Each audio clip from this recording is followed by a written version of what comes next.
All right, welcome. We're live. It is Monday night, September 24th, 2018.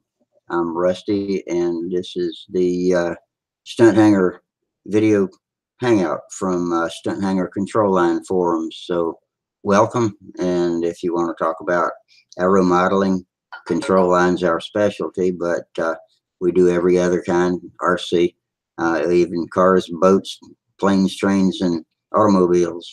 So anything you want to talk about, that's what we're here for. And I want to thank all of you YouTube people for your super chat contributions. That's when you click the $sign at the bottom of the YouTube chat box on the YouTube watch page and give us a little walking around money for server fees and equipment, and keeping the show free, keeping the show on is good too. So anyway, we'll be here until about midnight Eastern time, talking about whatever you want to. Hopefully, we'll have a good, entertaining crowd. Our Monday shows have been the busiest ones lately, and we've had a few of them with some really good information and some good show and tells. So if you've got something you want to tell us about or show us, something to ask us about, or whatever, come on in, and we'll be here. And if you don't care to use your camera and microphone, there's the YouTube side where you can use the text chat, and we'll try to incorporate your comments and opinions and whatever in the conversation. Sometimes I get a little bit behind on it when it's busy, but we usually get around to you. And so we got 7 viewers right now waiting for somebody to come in live. And I'll just hang out here until somebody shows up to talk about and show me what they're doing. I like it when you come from your workshop. I wish I could broadcast from my workshop, but it's a long way from the house and a little probably out of the range of my Wi-Fi. Jack Snavely, great show, 5-star rating. Thank you, Mr. Snavely. We appreciate your critical. We appreciate your critical judgment there. So we're up on Jack's rating boards. That's good. Jack's top 40. Yeah, I know when I'm the only one here, you can hear me slurping my coffee. Sorry about that. Nothing I can seem to do about it, though. I'm just a coffee slurper. That's how I stay awake. But, well, let's see. Until somebody comes in to talk about airplanes and stuff, I'll tell you. As you know, me and my wife go to the beach pretty often, and we were thinking about doing it again this weekend, going down to Polly's, Litchfield, that area. And it appears that Florence, the storm that just won't go away, that went up northwest of us and flooded all the rivers, well, that water is now getting to Georgetown, which is the gateway to the southern Grand Strand, which we passed through on Old Brown's Ferry Road coming in, and across the Black Rivers back in there, and a lot of rivers and tributaries come together. Georgetown's been dry ever since the storm went away, and now they're evacuating. They're blockading roads, getting ready to close bridges. So don't know if we'll even be able to get to our part of the beach, and we'll just have to wait and see what happens. So if we do go to the beach, I will not be here Friday night. But if we are held back by the floodwaters, I guess we'll be here doing a show. That's crazy, man. I never remember flooding this long after a hurricane. Never, ever. And I don't think there has been even before my time. So there. It's weird. Every September, it seems now we're getting storms that come in here and that stir everything up and flood.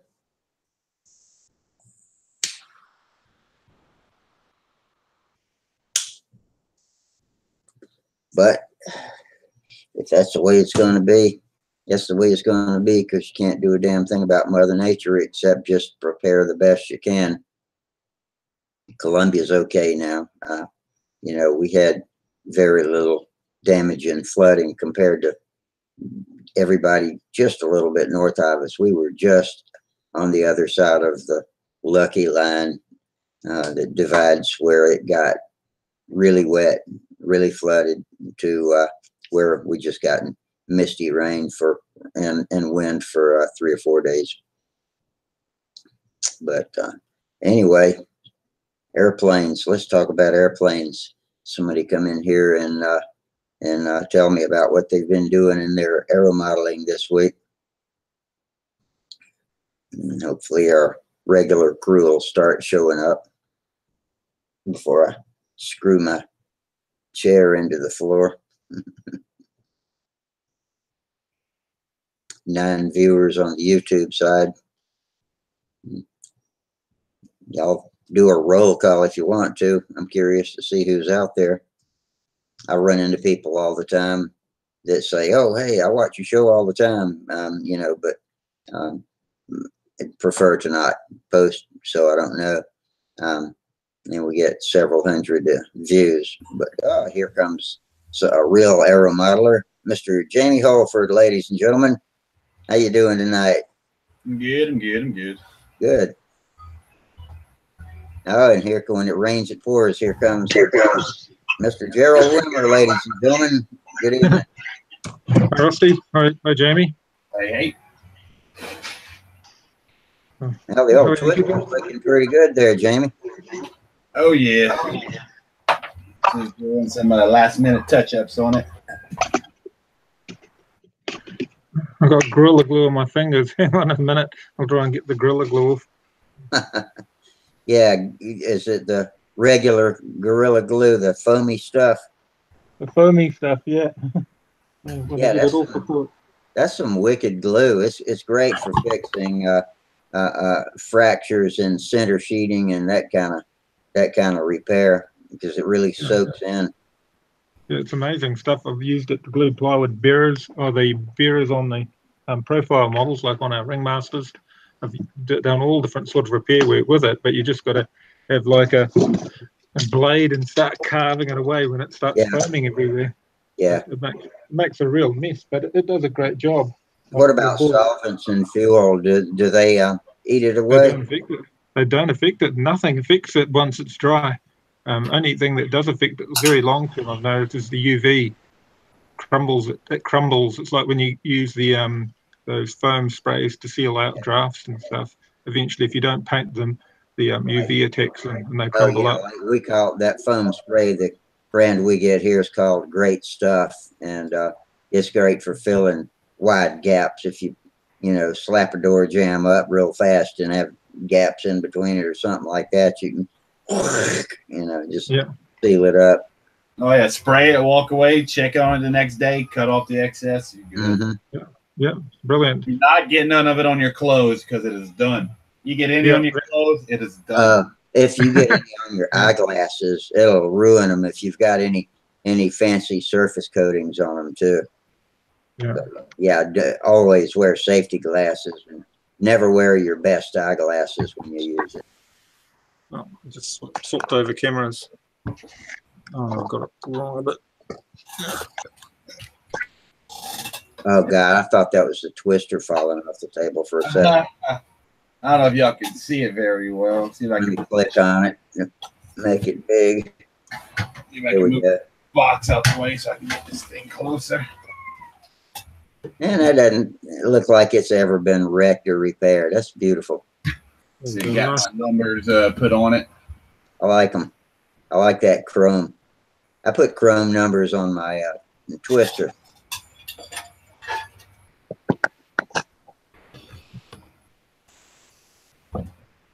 My Taz twister, my Tasmanian twister. Yeah, I tried using stencils and cutting them out, and I mean, I cut out a set of numbers. As you can tell, I cut them out, but man, it's so hard to get them to look good. That's tough. You know what I've done? Is that trim coat? That's trim coat, not regular monocoat, right? What I've done when I made a design, I made some flames one time for my refried bean, and I peeled the backing off and laid several layers down on top of each other and put Windex underneath it and cut them out with the Windex. And then once they were cut out, I lifted them straight up off of that cutting glass and laid them straight onto the plane, and it worked out pretty good. I was able to, I had to change X-Acto knife blades about 4 times before I was through with the whole set of flames, because this got to be brand new sharp in order to work without grabbing it and making nicks along the edges. Yeah. The numbers, I had a local guy, he does vinyl work, and I had him made me a set of numbers for like $10. And it's so convenient because I mean it's just like right down the road from me. Yeah. Charles in Florida will do it. Aviojet will do it for you, but you've got to send him a picture of what you want and or a example of a font, something like that. Hey, Sparky and Charles, how y'all doing tonight? Doing well. How are you? Good. How you feeling, Sparky? Tired. It's late. I just thought I'd check in. Well, good to see you checking in. Did you get over your illness from last week all right? Oh, yeah. Good. I got my white on my airplane. Yeah, Don Jenkins brought his plane out to the field on Saturday, and he's got it in white too right now. Well, mine's not all white. It's just white where it's going to be white.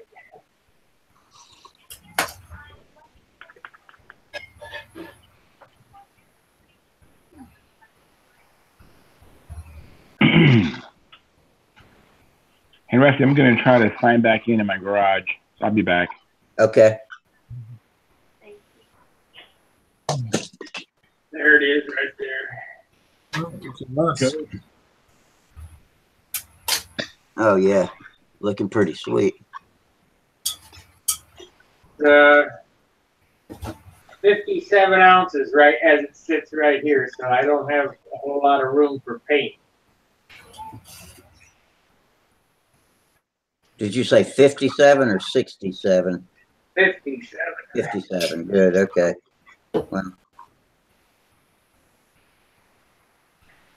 with that white background, it won't be too hard to cover with color, I guess. That orange that I used covered really good. It's going to be very similar to my other airplane, but it's going to have checkerboards on it like this one. Oh, yeah. Oh, that's the one Bob was showing us the other night, or is that something else?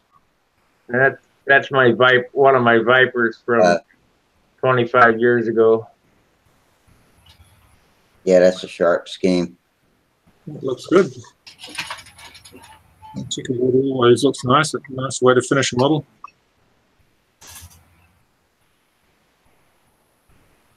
Thank you, Gerald.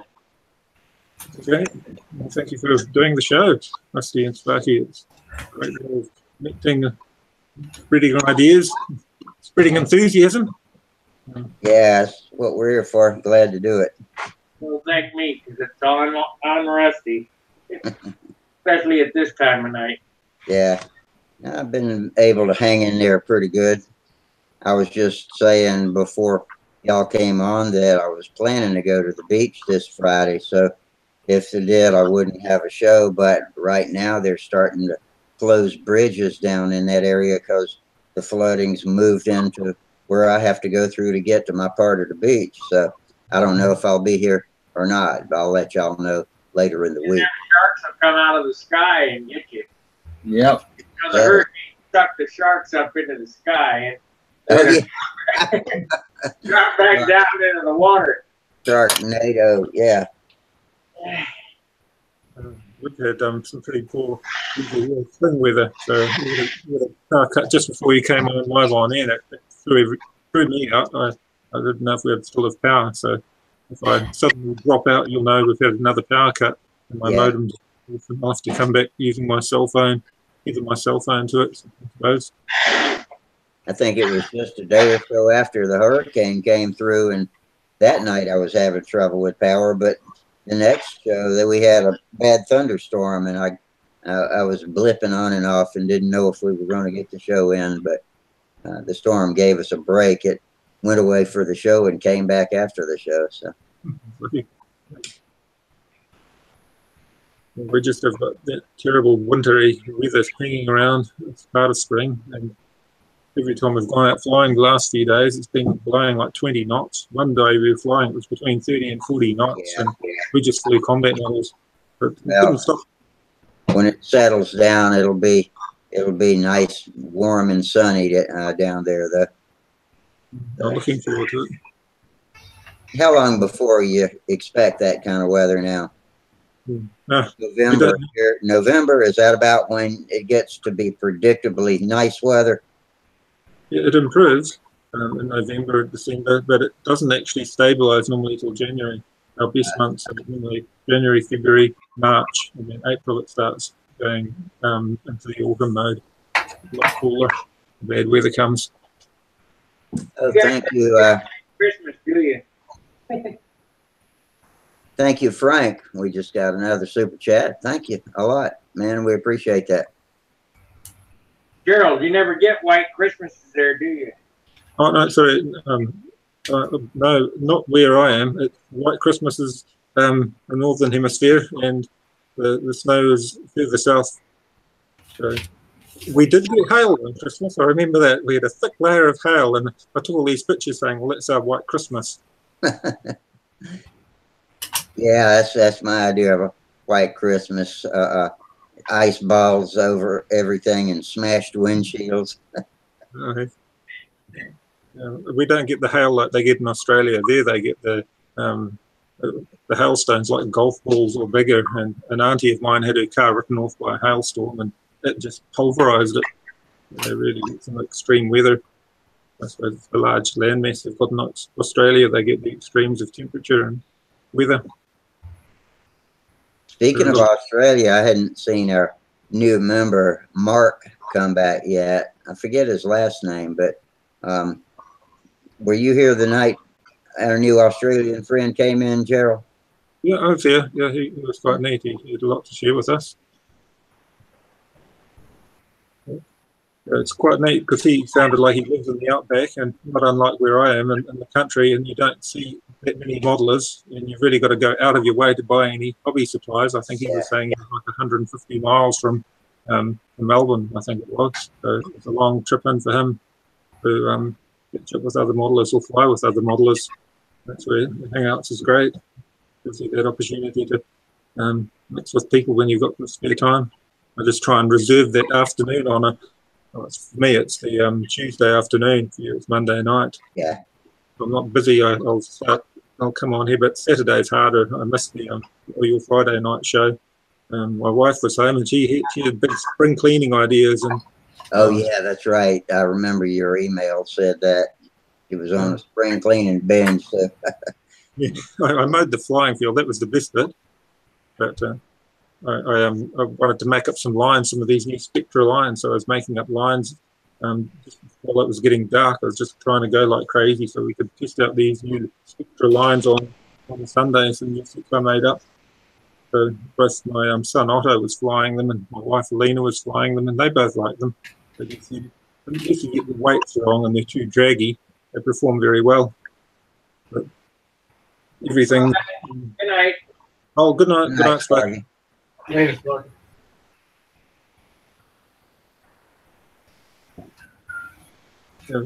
Lockie talked a lot about how to make up the lines, doing the knots, and he posted a neat link to a video of how to tie the modified surgeon's knot, and I used those on the termination of the lines, and I used the uni knot to tie on the bell crank on another model. I had to make up some lead outs I'll try as many things as I can. So I've made up about a dozen sets of lines out of Spectra now. Not a dozen, half a dozen.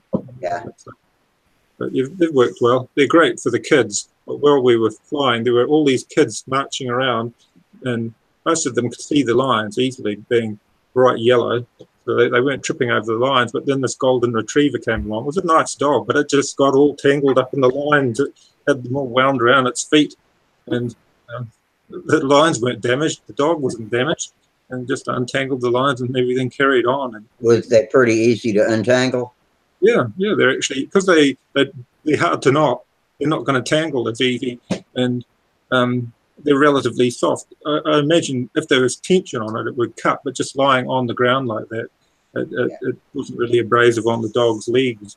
So no, there wasn't really a problem there. That I thought you might have a problem getting them all tangled up. But no, it proved quite good. And we've flown them for quite a few months now. We've been trying out different sets. I've tried 30 pound, 50 pound, and the 100 pound was the last one. I wanted to try a large stunter with a 60 on it, with the lines, and see how they'd work with a big stunter. I could feel more drag there because they were 100-pound lines, but it wasn't really that much of an issue with a big model. Like a large combat model, you don't really feel it slowing it down that much if you get the line thickness right. If you put too thick a line on, like a 50-pound line on a small model, it'd be like putting 20 thou lines on a 15 size model. It's going to kill it. So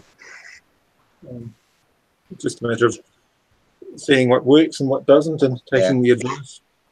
I bought a spool of it when I switched over to it from for flying my half-A planes, and I bought a 60-pound test, and I knew it was heavier than I needed, but I figured it would be easier to handle. And yeah, they are a little draggy for a small plane like that, but they still worked okay. Next time I buy it, though, I'm going to go ahead and get something like maybe 15 pound or 20 pounds, something like that. You think that's thin enough for half-A? Half-A, yeah. I think the 30 pound would probably work well with half-A. Your 60 is too heavy for half-A. 60 would work well on a 40 size model. Yeah, it would. A 35-40 model would be nice for 60. Yeah. I don't know if what I had met the AMA requirements, but it's spider wire braided, and it fit my requirements. And at the time, I didn't care whether it fit the AMAs or not. Yeah, I think the problem is just the cheap counterfeit line that's on the market, and the spider wire is a good branded product, so I can't imagine a problem. It's not going to stretch like some of the cheaper lines will. Yeah. We got Tom Luciano on the chat talking about the vintage combat meet in New Jersey, or the vintage combat meet festival in New Jersey yesterday. Yeah, I got a notification that there was a post about that. I hadn't gone over to Stunthangar to read today. Let's see. Oh, his internet keeps freezing up, so I guess he's not able to come in live with us, but they had a blast. That's good. Vintage Combat Festival. All right. He posted a flight up between a Nelson 36 and a Fox Mark 7. I saw that on Stunthangar before I came on. It looked really neat. And Alfrero's posted on a really neat video. He runs through different models. He pans around and talks about all the different models set up there. He posted it on Facebook. Yeah, it's pretty good. Yeah, it's an excellent video. Sort of felt like you were there. It was just really neat just to see people I've heard about, obviously not met in person, but some that I've seen on Stunthangar Hangouts, and just seeing the collection of models and being able to put a name to them and see some of them fly was terrific. It was that made my night, that video, watching that. That was terrific. I was a great commentator too. He does a terrific job talking about everything. Mike Leinke's educated me more about that the different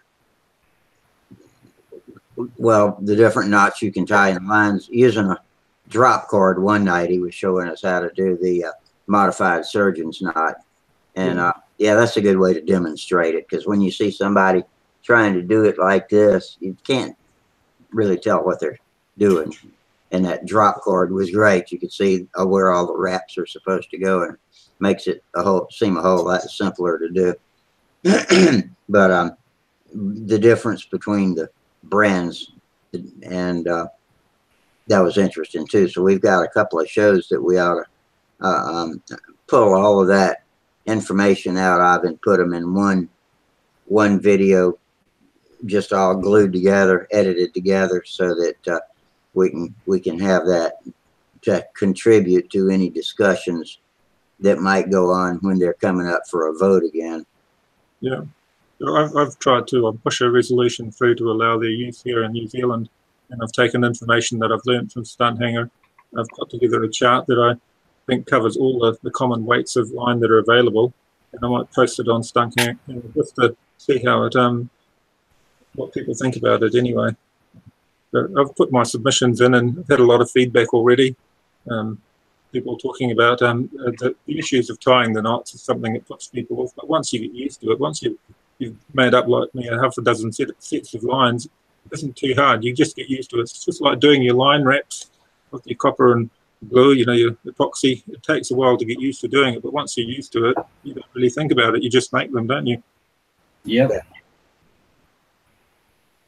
Like a lot of procedures, we get used to setting up our control systems and setting up your tanks, just another process. But I found once you got used to making up the lines, doing the modified surgeon's knot, I could make up a set of lines probably in 10 minutes. Didn't take long at all.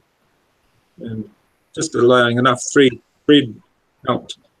But, hi, Steve. Hey, Joe. Hey, Steve. How's it going? Excuse me. What you up to tonight, Steve? Oh, I was just working on some flaps and stuff on that airplane of Samantha. She came home for a little bit tonight and messed around and finishing it up and trying to figure out what it's going to weigh. I think it's going to be pretty damn light. And we'll find out. But right now, with everything except the landing gear, the spinner, and the prop, I'm at 40, almost 47 ounces, and now it just has to be covered. So I don't know how much covering's going to weigh, but the plane should come in, I mean, way under 60 ounces, and that's what we were hoping. We were hoping at 58, and I think I might be able to get it in lighter than that. I suppose if you could do your finish for 6 ounces, coming around 55, you'd be doing really well. That's what Sparky allows that amount for his finishing, doesn't he? Yeah, see, that's with the battery and everything. I'm not doing it without the battery. I mean, this is battery, motor, ESC, everything there, and I can't believe that little plug thing you got to have, that emergency. That damn thing, forget if that weighs like a half an ounce. That whole setup. Yeah. What, the arming plug? Yeah, the arming plug. What sort of plug do you have to use for it? Can you use just, I see if I can find my one, but I just use a little, what do they call it, UT-XL60 plug. I have the socket on the side of the model and then push the plug into it to arm it. That's what most of the guys seem to be doing here. Do you use a similar setup, or? I can go get that thing and show you. I buy it. Oh. But yeah, with all the ends on it and all that kind of shit, that's why it weighs so much. But I'll go get it.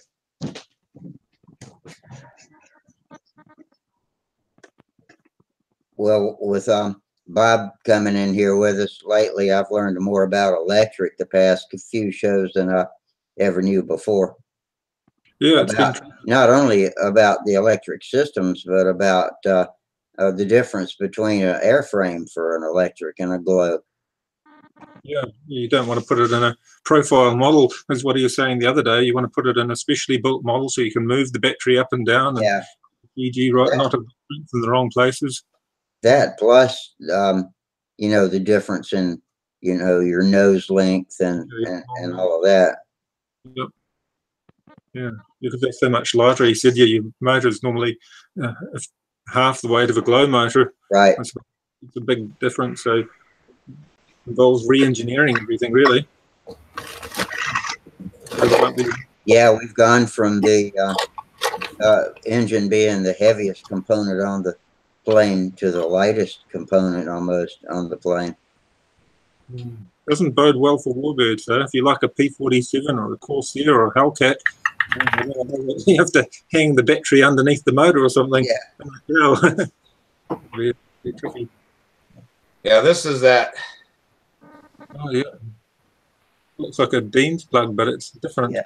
Keep it up. Let me click on it. Okay, now I got it. Yeah, it's 2 Dean. Yeah, I see why it weighs so much now. That is a. And I weighed this one. This one just came out of the package. This one weighs 0.9 of an ounce. So that's a lot of weight. Yeah, it sure is.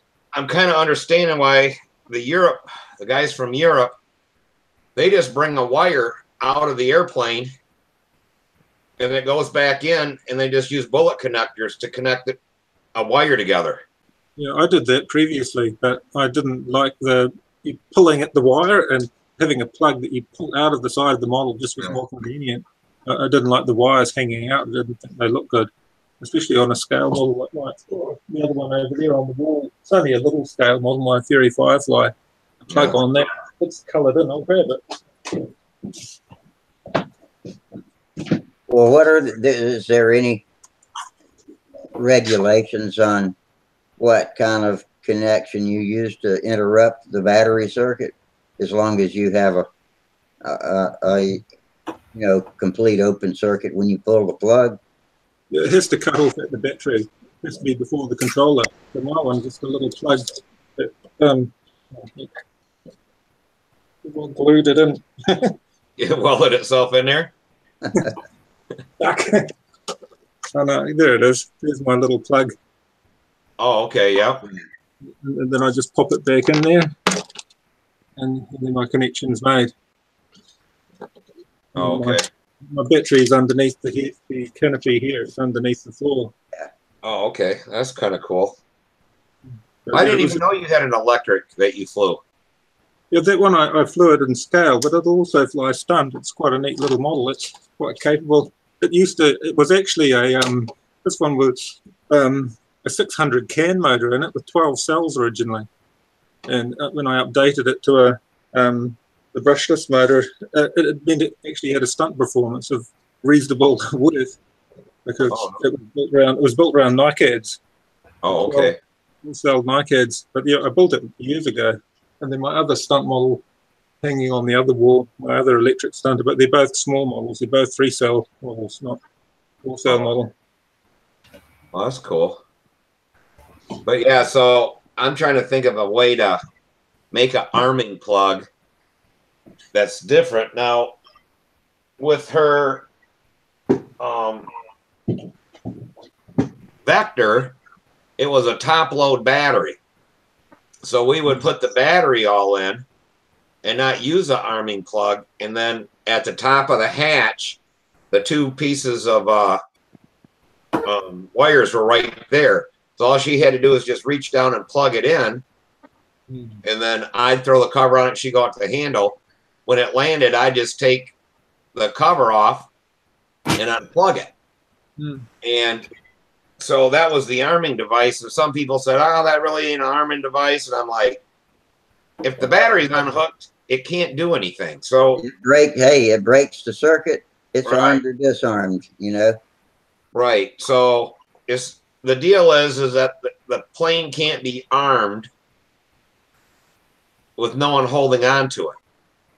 So, this new one's going to be a side mount, and I don't know how easy it's going to be able to just to plug or unplug that. So I have this, but I guess I'll find out how it balances and stuff, and then see if I want to try to take an ounce out of the nose. Or so far it hasn't mattered, but I made this, we're talking with Bob, I made this nose longer, an inch longer than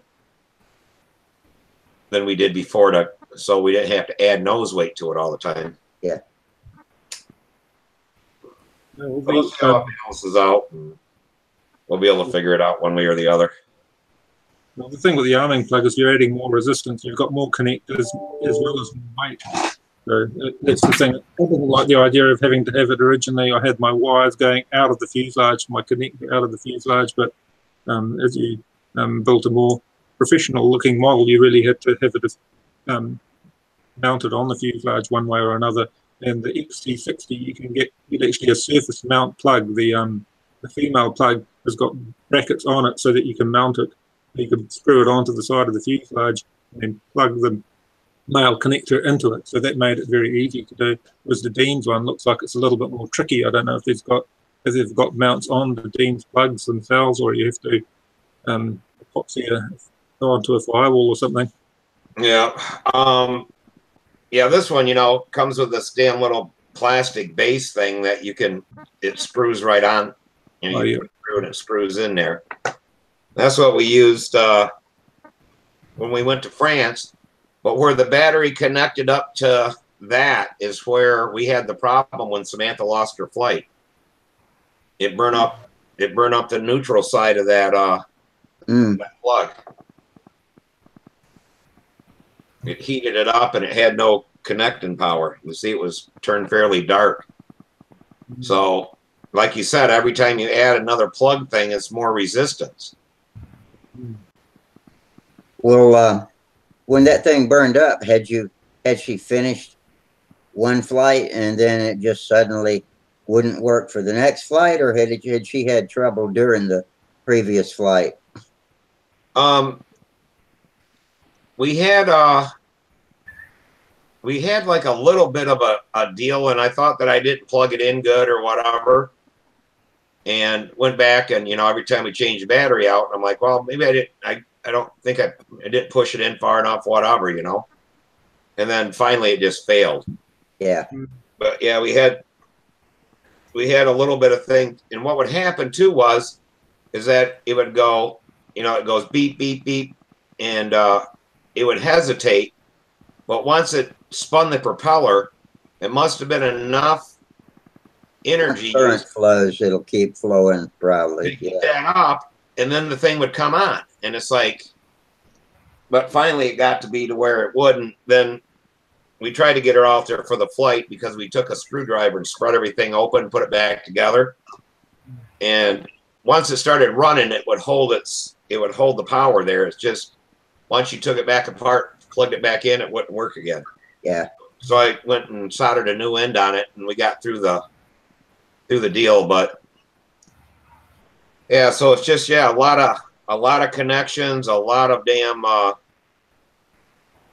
resistance there, and I need to kind of figure out a different, you know. But like Igor and all them, all they use is a wire and a bullet connector. Yeah, I used to use bullet connectors. I used the silver-coated Chrontronic bullet connectors, but they're good when they're new. But after a while, the silver coating starts oxidizing, and then you have to change them out. And I think that's a big part of the maintenance with an electrical one. It's like the points on a car, on an old-fashioned car. They pit, you know, every time you're connecting and disconnecting, switches pit, and the connectors themselves sort of, if there's any oil from your fingers or whatever, it starts developing a slight resistance, and you get that electrical welding between the two components, and the plugs start getting sticky, and then you build more and more resistance, and it gets more heat in there in that junction, and that's where you just have to look at all your connectors really carefully and see if they're starting to deteriorate. Well, I know that Igor, he has a little resistor or something that he wires in on his, so that when you hook that together, there's no spark. So it doesn't do that spark and that weld thing. Yeah. And he shows it on his website how to do that to stop that spark. Yeah. I know what you can do. I know what to fix this. I got it. Hold on. It's right here. Internal combustion. Yeah. That has too much resistance. All the resistance is in the glow plug, though. It's just part and parcel. It's like anything that's new. People develop the techniques, and it sounds like Igor's technique gets past one of those basic problems with the sparking. But yeah, the Chrontronic connectors, I've probably got some here. So they were great because they were convenient. You could like when I was running two sets of 6-cell packs together. You could just join your positive and negative and get your 12-volt pack by joining two 6-volt packs and then charge them easily. But that was a long time ago. And I can find it. All here. Connected.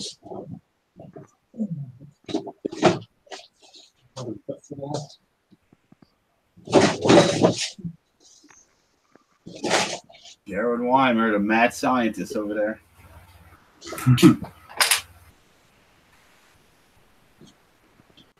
I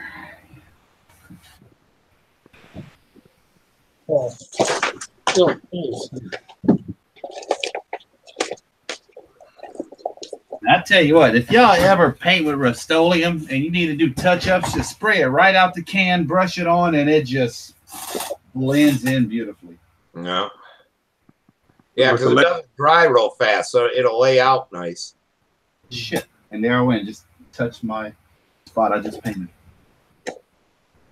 They're the old bullet ones I used to use anyway, the Contronic ones. They're going into an adapter from an old Tamiya pack, probably to charge up one of the kids' toys. It's going into a Tamiya pack. Yeah. Does that say IBM on it? IBM. Commodore 64?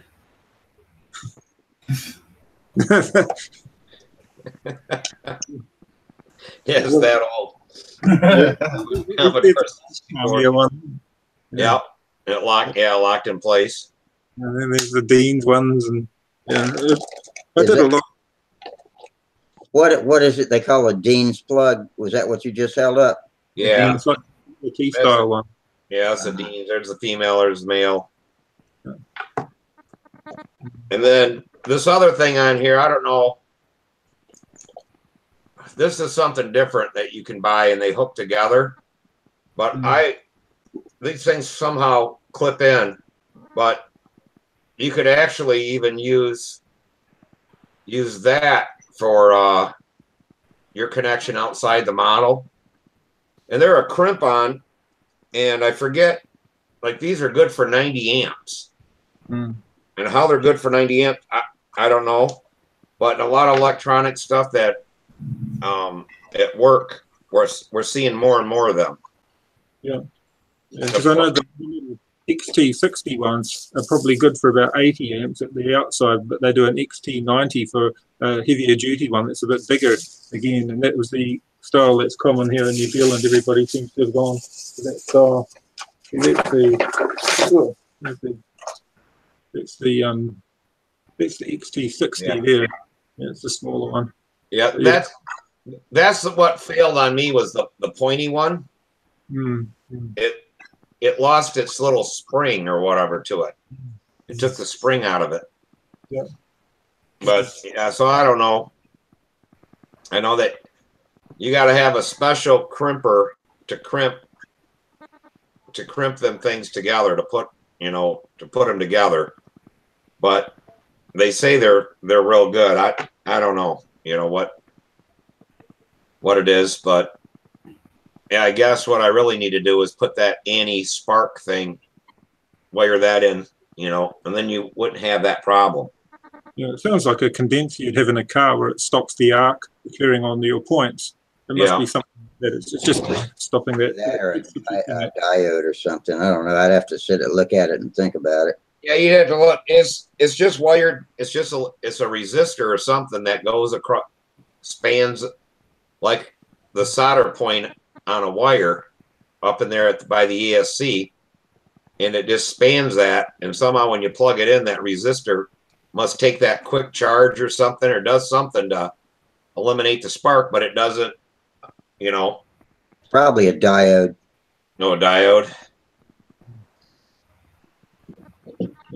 But yeah, so he puts them in there. I was thinking about trying that.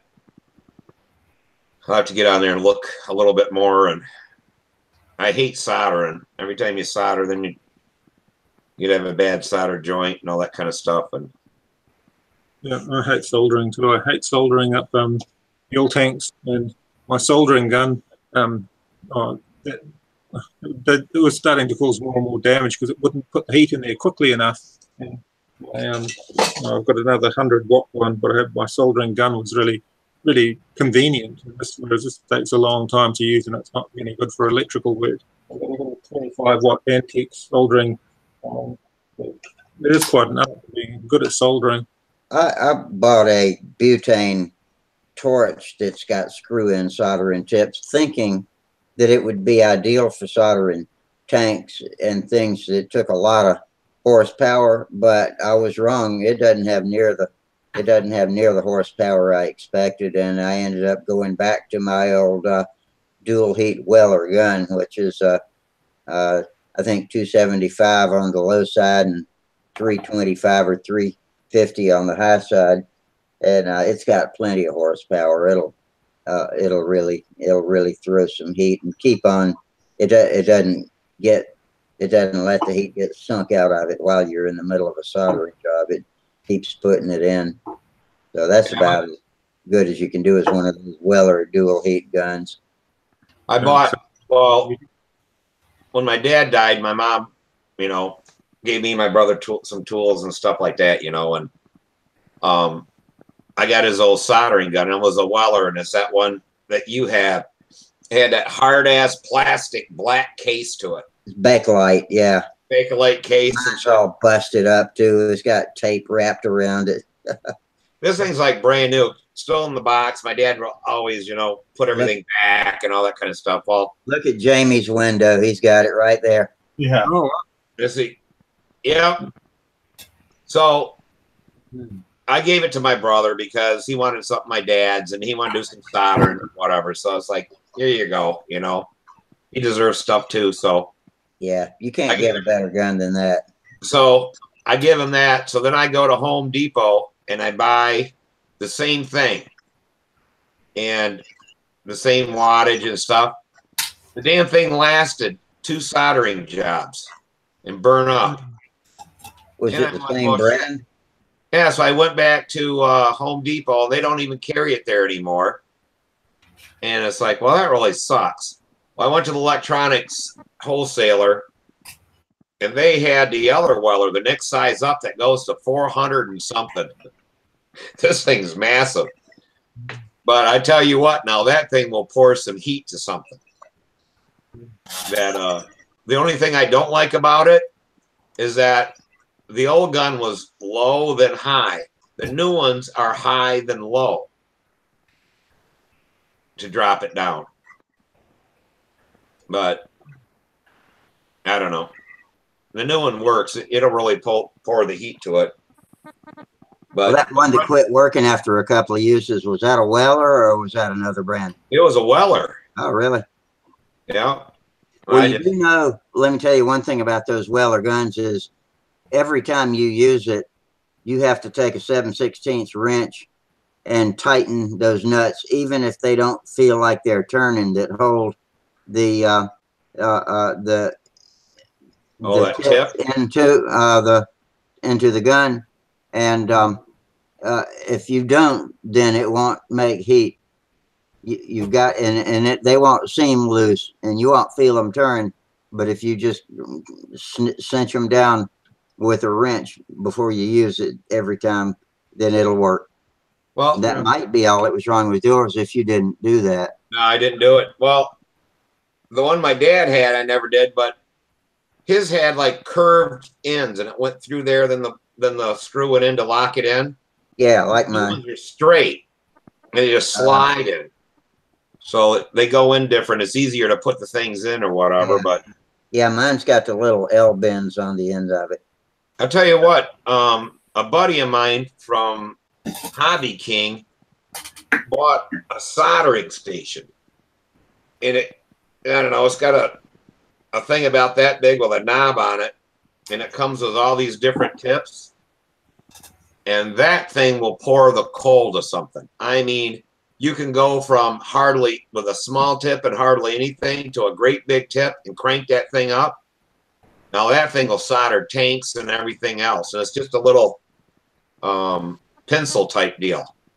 But that thing will really solder, and he paid less money for that than I paid for that new Weller of Yeah. mine. When I bought my original soldering gun, there was a Chinese one. It worked really well. It worked for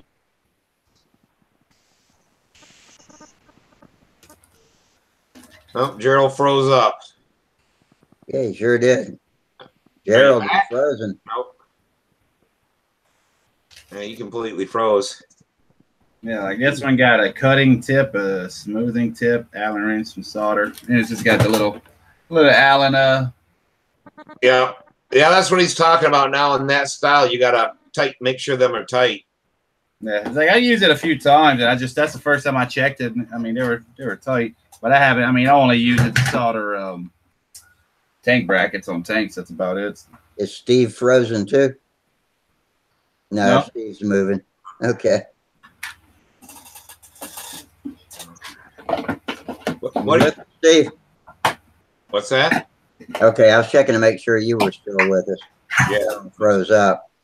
We got American Bulldog Rocky posting emoticons over and over, but it's a aeromodeling. It's an aeromodeling YouTube channels. He's just not saying anything else except for his name. Oh, okay.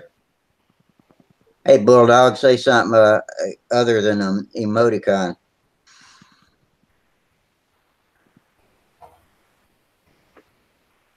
Yeah, I thought maybe Charles and Kevin would be on tonight. I know they went out Saturday morning. He said he was going down to his shop. I thought he meant he was coming right back from the shop, but okay, here comes Gerald again. There he is.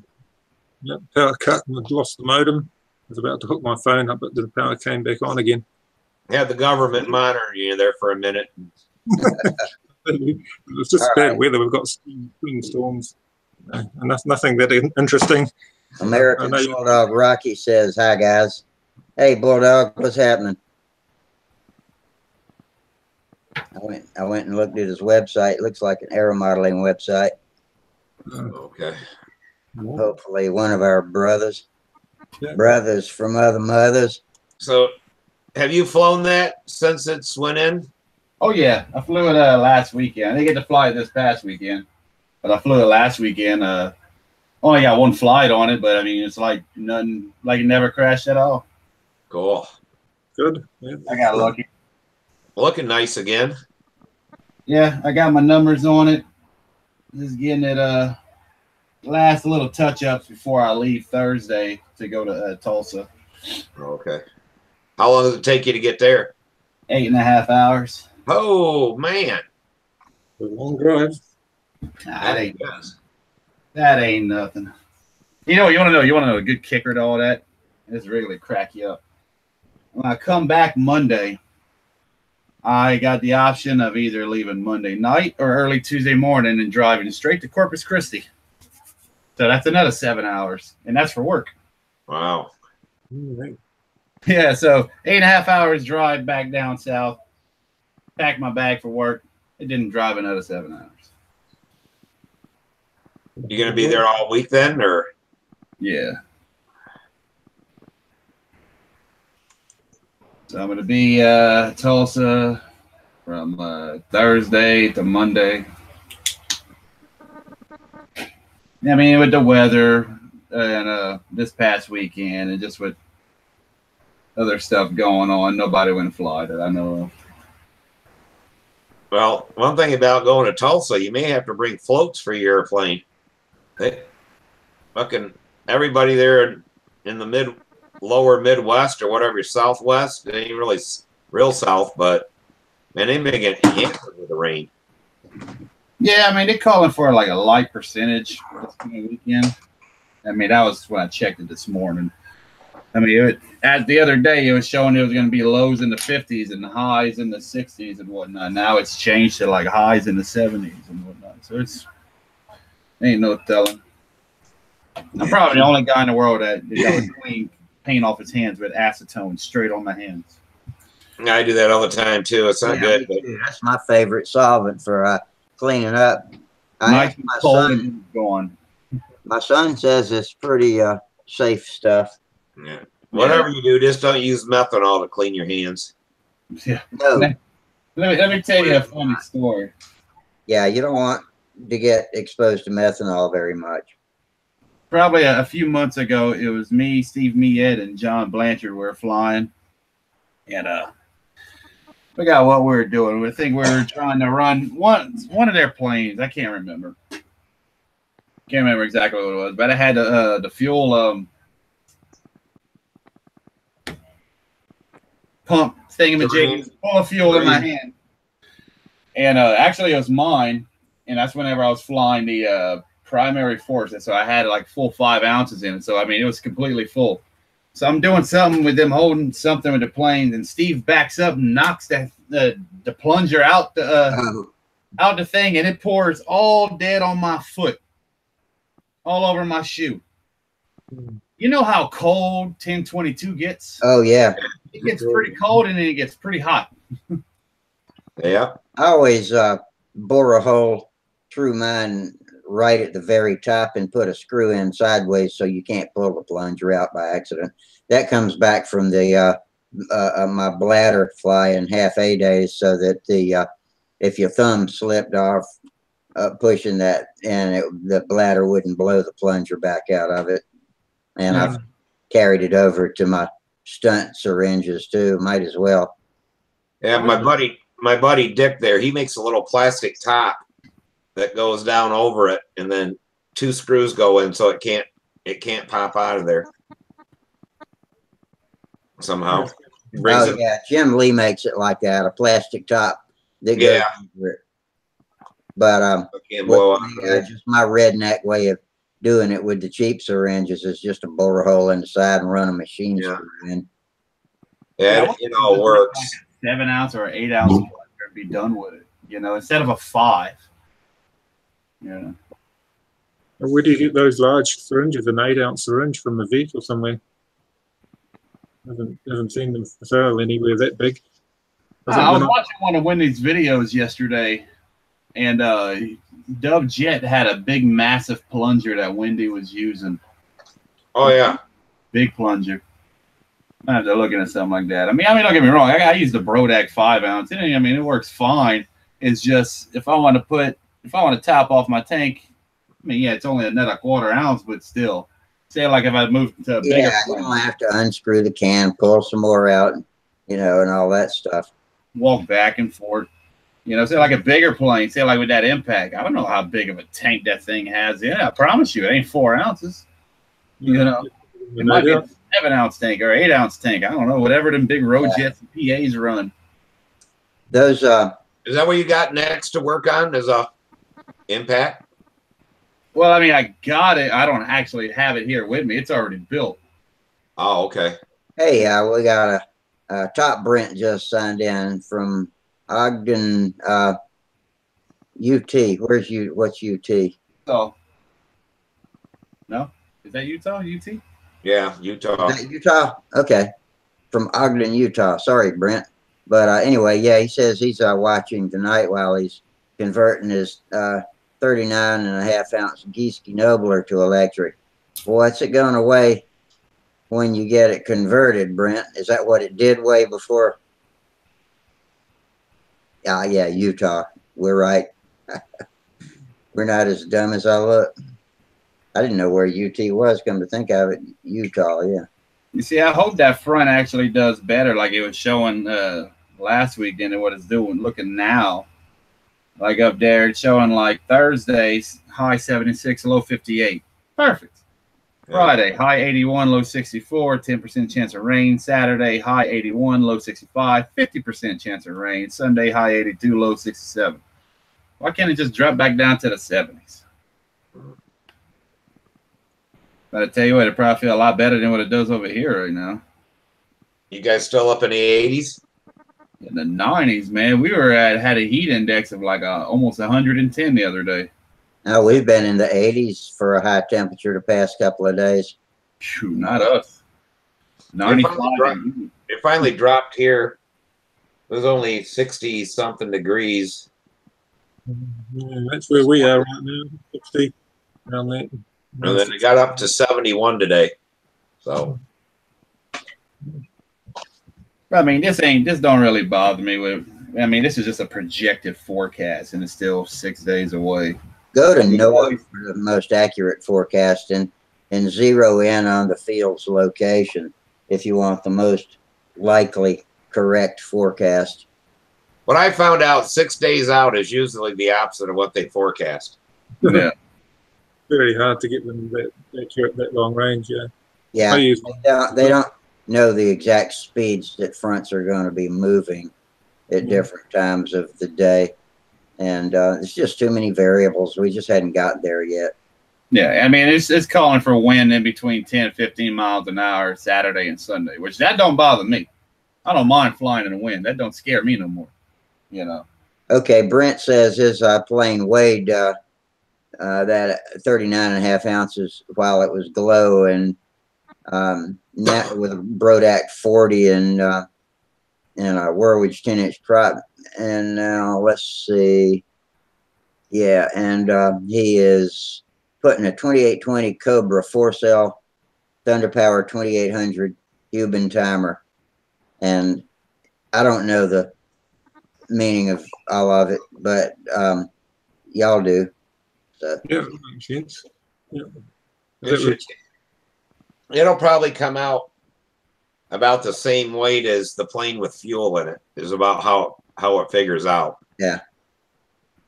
You know, so but that's all it is. And Jack Snively said he got his syringe from a dairy farm. They're okay for glow fuel and gasoline fast. So yeah, thanks, Jack, for that. We've got a dairy farm behind us. So. Gas ruins them, but glow fuel's okay, he says. Yeah. I expect if you put gasoline in Jim Lee's syringe, it would ruin that O-ring too. Mine starts leaking. Before I go flying, I have to invert that syringe and set it in a coffee can or something, and soak it. The fuel sit all around that ring and soak it up overnight. I just need to get a new ring, but that's what I've been doing. Sitting now without being used for as long as it's been since I've put fuel in that. It probably just needs a new O-ring before I can use it at all next time. So this Impact, what have you bought it or something? Just got to pick it up, Jamie? No, my buddy has it. Dale Gleason gave it to him, I guess, a few years ago, and he flew it for a while, but he's been flying other things. And I guess just to make room in his shop, he gave it to me. With the engine and everything, or you got to get an engine for it? No, I got to get a Rojet 67 for it. Dale Gleason had a PA-75. It's the one that he had that PA-75 in. And my buddy put a Rojet 67 in it. And that's what he's been flying with it and recommends it. And so kind of been on the hunt to find a decently, you know, if it's used, a decently used or a new. I mean, I know I could get a new one. I could buy a new one. You know, Rojets are more easily accessible than PAs. But just a rear exhaust, because I had an offer for one that was a side exhaust, but talked to Dub Jet, and what it's going to cost to convert that it just ain't worth it. And you know, I'd have to chop the side of the cowling for side exhaust, and plus the side exhaust allegedly isn't that strong as the rear exhaust. How much could you get the side exhaust 67 for? Like the offer or brand new? For that one that you could add a used one, you said? Yeah, it was a used one. It was like basically like 75 to 100 off a brand new price. Oh, okay. Whereas a new rear exhaust costs like 20, 25 more than a new side exhaust. Well, what you know, if you got an old one, you can actually send it in to him, and a lot of times he'll rehome the cylinder and put a new piston in it. Yeah. The side, if it's one of the billet motors, the only difference between a side exhaust and a rear exhaust is they turn the cylinder. I forget what Dub said he would have to do with it, but it was an upwards amount of $100 to $200 to do it. So I'm like, all right, well, you know, made up my mind right there. You know, still plenty of raffles out there in the world. Yeah. Yeah, like that ain't no real big thing. I mean, I've seen a plane fly a few times and whatnot. Any picture you Google with Dale Gleason and Impact, that's a plane right there, and it's heavy too. So, but that plane will come in time. Hell, the guy I'm getting it from still has my Gypsy. I won at our contest last year. I ain't seen the plane since, and he's in our club. Oh, shit. He won't let me fly it until I get a lot more pattern flights in where he's comfortable with me flying it and not crashing. So you plan on moving up to 60 size, huh? Eventually. I mean, I want to do a stunt ship. I want a full view. Is that a chicken hopper tank on that twister, Jamie? That's the it's an RSM GRW snub nose 5 1/4 ounce Uniflow. And it's magic with this 46. With this 46 and one of my primary force, it just purrs. What size proper you got on there? 11 4.5. Okay. I run a 12.4 on my 46s. I was going to ask you, Jamie, are you down to a size large T-shirt yet? Nah. I'm waiting. I have a world championship, one of them T-shirts. I was going to say, I know you wanted one, but I only got it in large. Man, I don't think I wore large since high school, if not before then. 2X and that's extra large. I think would probably be the smallest I'll ever get. If I'm in a large, man, I probably need to go in the hospital and get some tubes hooked up to me. Hell, my skinny ass wears large T-shirts. I mean, they're big and floppy on me, but that's just the way I like them. Yeah, like when I was in high school, I was 6 foot, 160, and I was like a beanpole. Yeah, I got one of them. I knew you wanted one, but they only had large, so I got one, but it's like I got my own, but you need skinny sons like me. That's where I put all my clothes I'm too fit for. They go into the kids' drawers when they're big enough, and then eventually they pull them out and they're wearing my old clothes. It's quite neat. Now, I remember I was having that problem with the 2K Clear, how it was kind of like crystallized and it was cold when I sprayed it, and so it was like the finish on it was like sandpaper and whatnot. Yeah. Well, I ended up knocking it down with some 1500, and I got another can of 2K Clear, did one big wet coat in it, man. It's perfect now. Like that never happened. I finally ended up buying me some finishing resin yesterday. Not yesterday, but Saturday when we went up to half a day at Huntersville. There's a hobby shop in Rock Hill that is the only for real hobby shop still around anywhere near me, and it's about halfway to Huntersville. And so me and Wayne stopped and browsed around. I bought about $60 worth of stuff in there, and I've never used finishing resin before, but I got some fiberglass and I'm going to use it on the Cardinal. oh, okay. What kind of finishing resin did you get? Bob Smith. You're gonna love it. I swear to God, that's better than that other stuff that everybody likes. Z-Epoxy. Epoxy. And My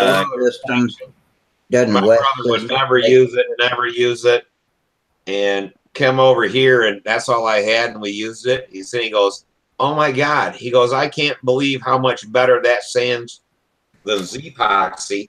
And I thought Z-Epoxy was the greatest stuff.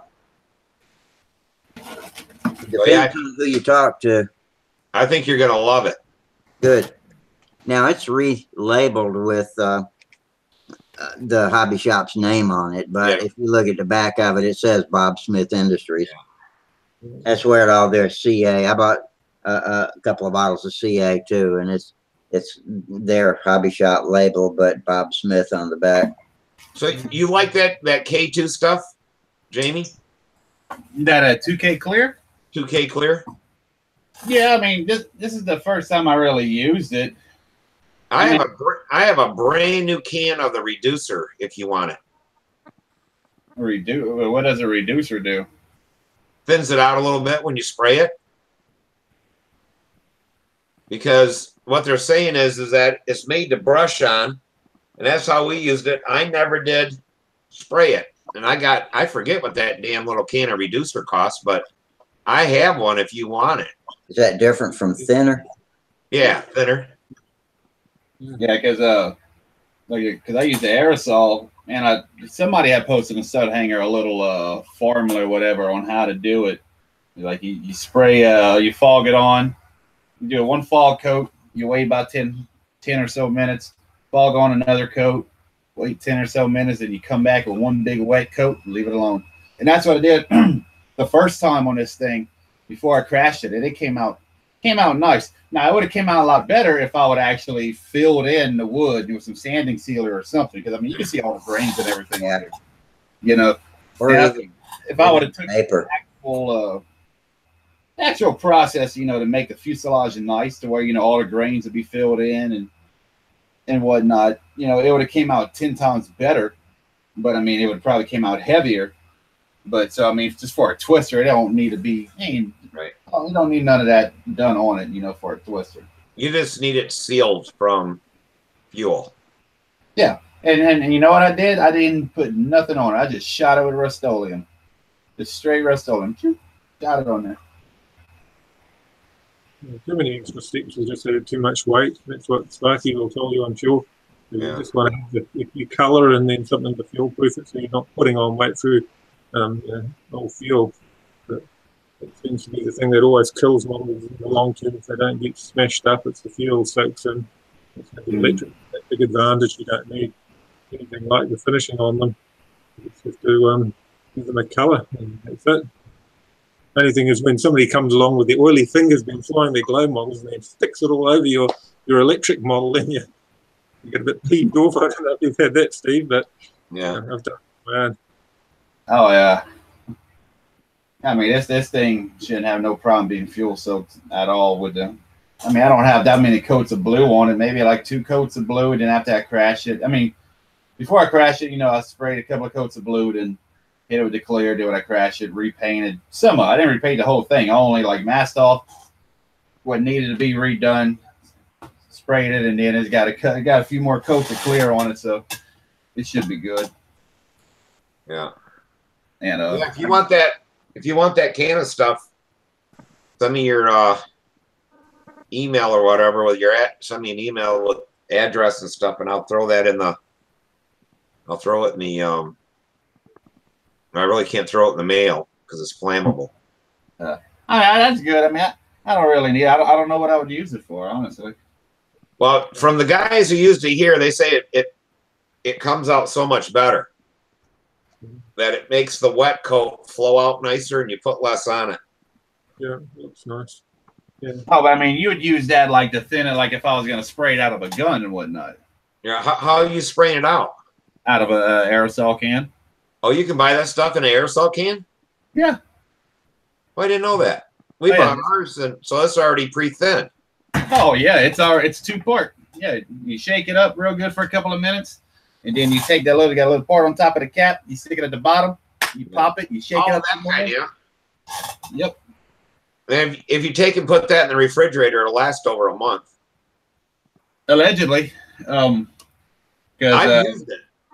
Because whenever I had sprayed it again after I crashed it, I didn't let it warm up, or warm up period, and I shot it, and instead of a nice, very fine, it came out in like little crystals all over the plane. And so when it dried, I mean, it looked all wet. I didn't think nothing of it. When I brought it in the house, I'm like, man, it feels like sandpaper. Yeah, I mean, it looked kind of cool. I'm not gonna lie. The whole thing was covered with diamonds. Yeah, exactly. It was fabulous. Name it Lucy. Yeah, RuPaul. And I mean, yeah, you gotta let it warm back up. Otherwise, it's too thick. Oh yeah. My finishing resin says to heat it up to 85 degrees in a pot of warm water before using it. Yeah, so I mean, I sanded it down with some, actually wet sanded it with some Windex in 1500. Knocked it down a good bit, and I had bought another can, and when it came in, that high gloss, that Glamour high gloss, one wet coat, and it blends right in now. Do you have a little air compressor, or You have an air compressor and spray gun at all? I got a modeling air compressor with one of them little detail brushes, but I also got an actual spray gun as well. Because I bought, it's called Smart, and a guy told me about it. I got a quart can. Oh yeah, yep. I got a quart can and the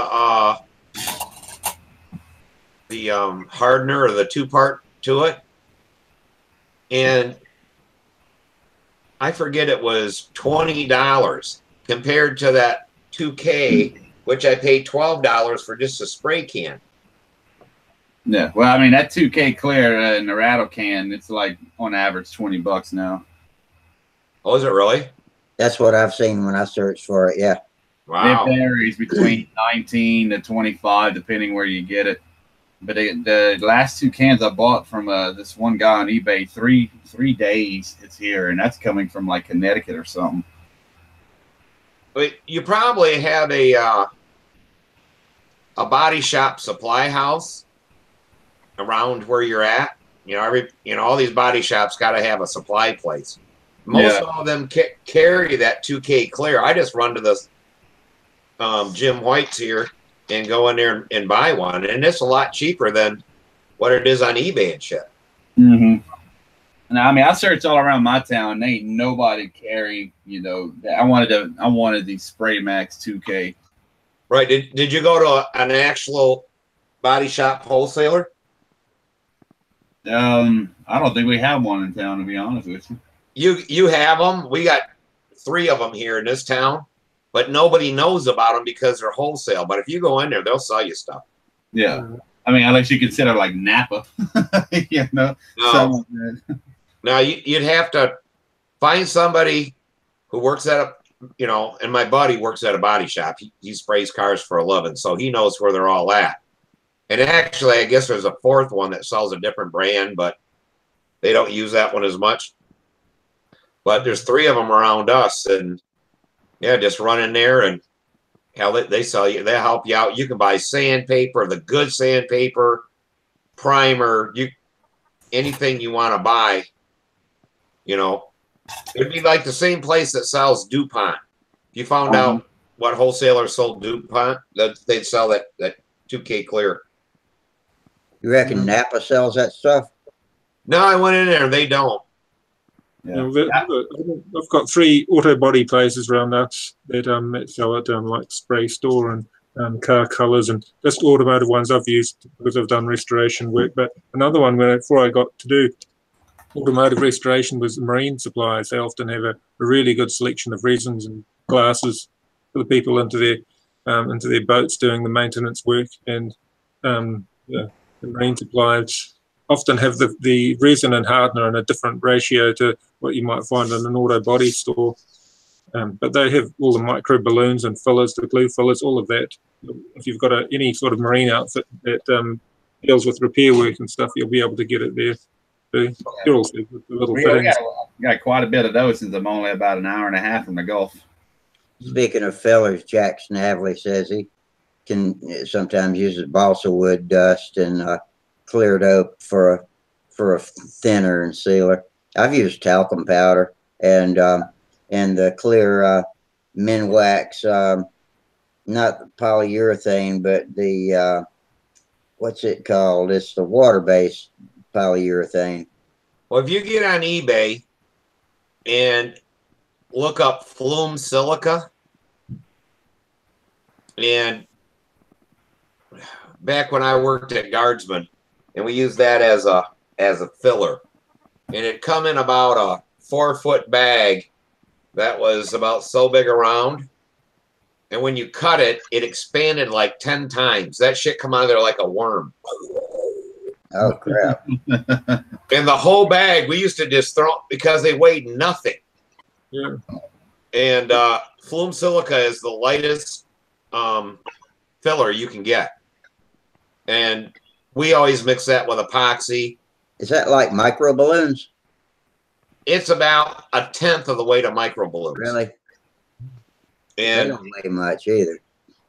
But I had, and I can't find it. I had a can that had a big top on it with flume silica in it, and I had the damn can for 20 years and never used it all.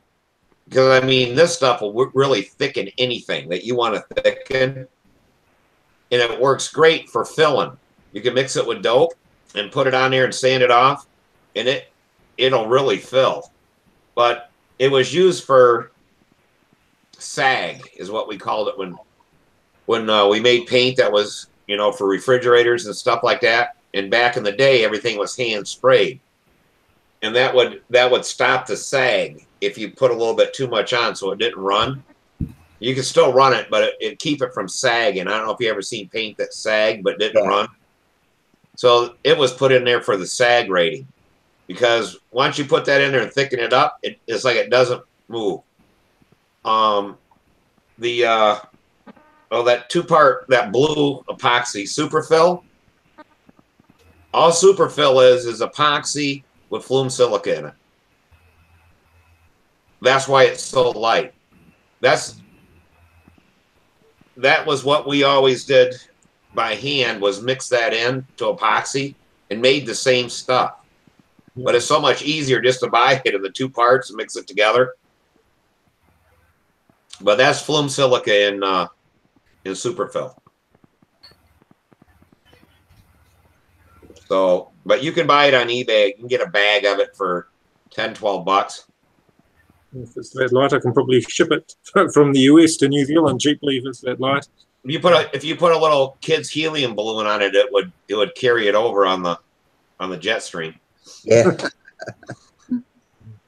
Yeah, it absolutely weighs nothing, but that's why superfill is so light, is because it's we started talking about auto body stuff, and look who showed up. Hey, man.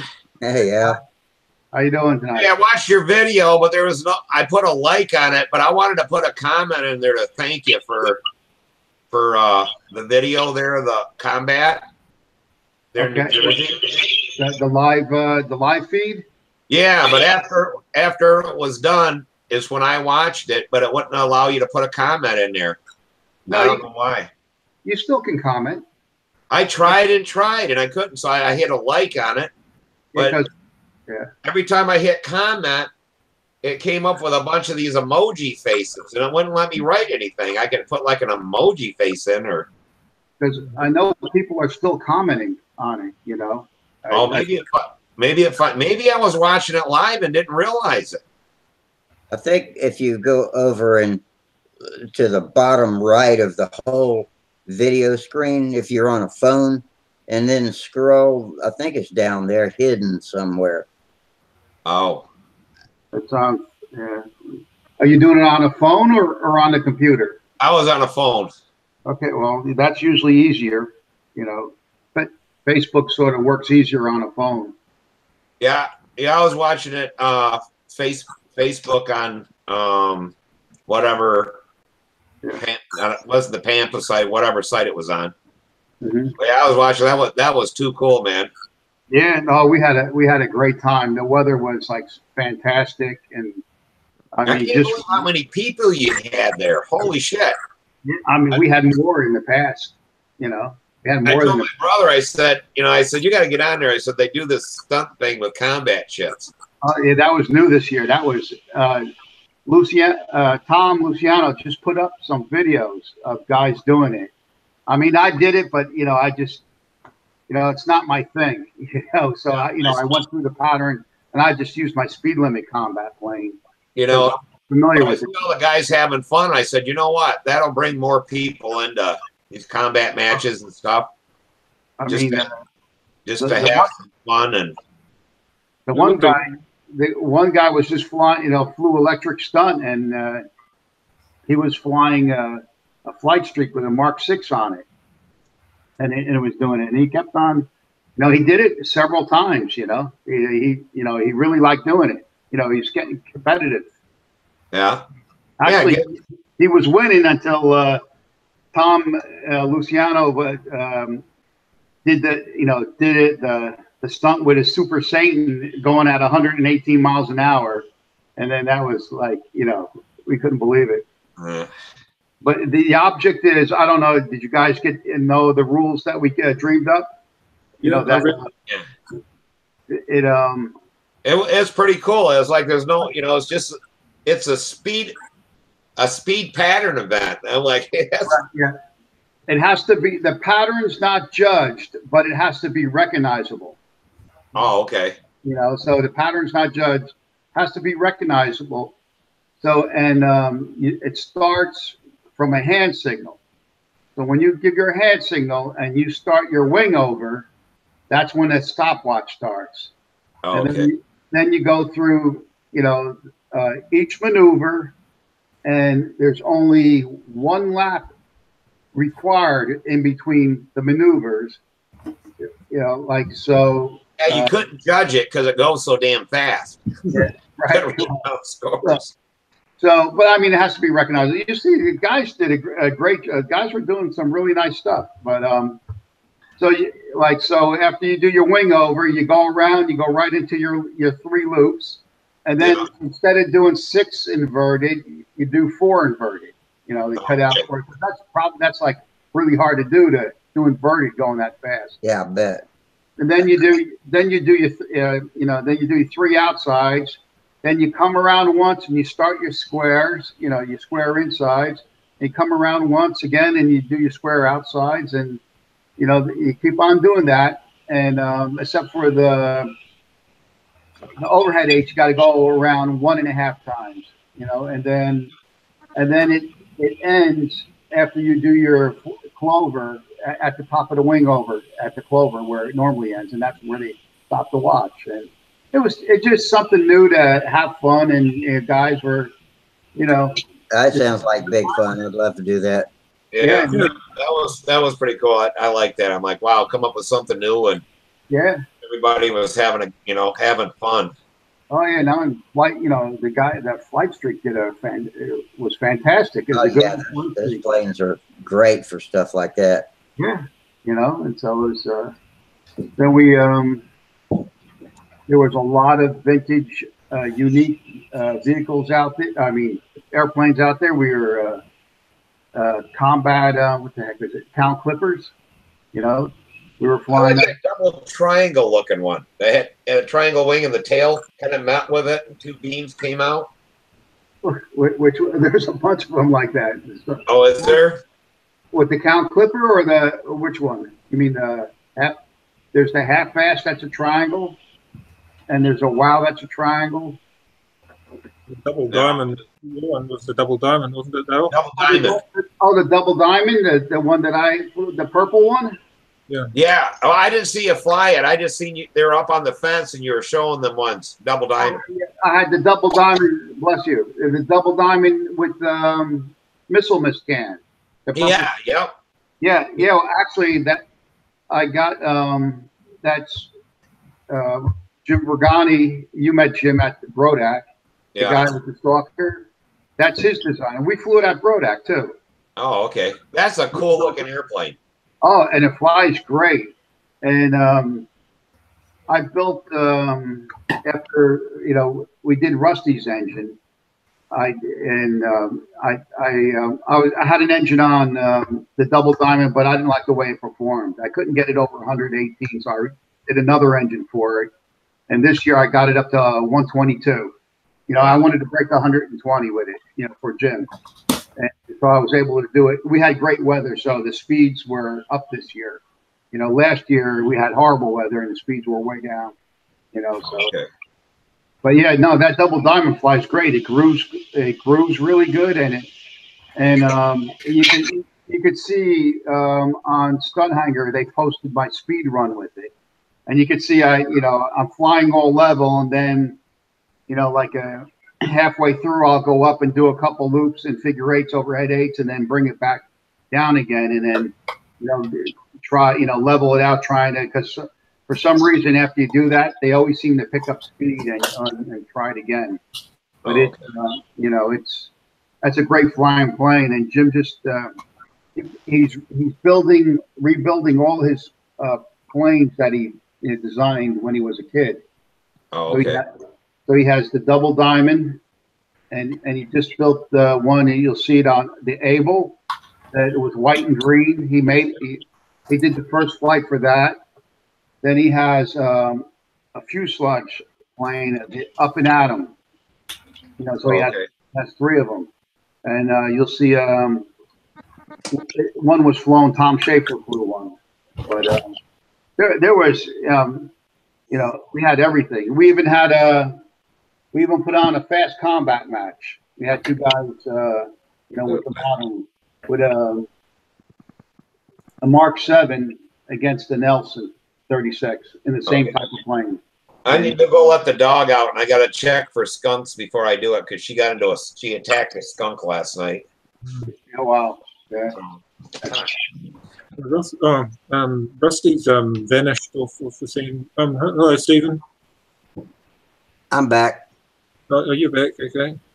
I might have to vanish at any minute because the boys' bus will come home. But yeah, Al, that was very inspiring. I really love watching the video. But yeah, I've been trying my fast patterns with my with the Fox on it. But it's actually a Fox 40. But yeah, it's a lot of fun. Just trying to do the pattern at that speed is a lot of fun.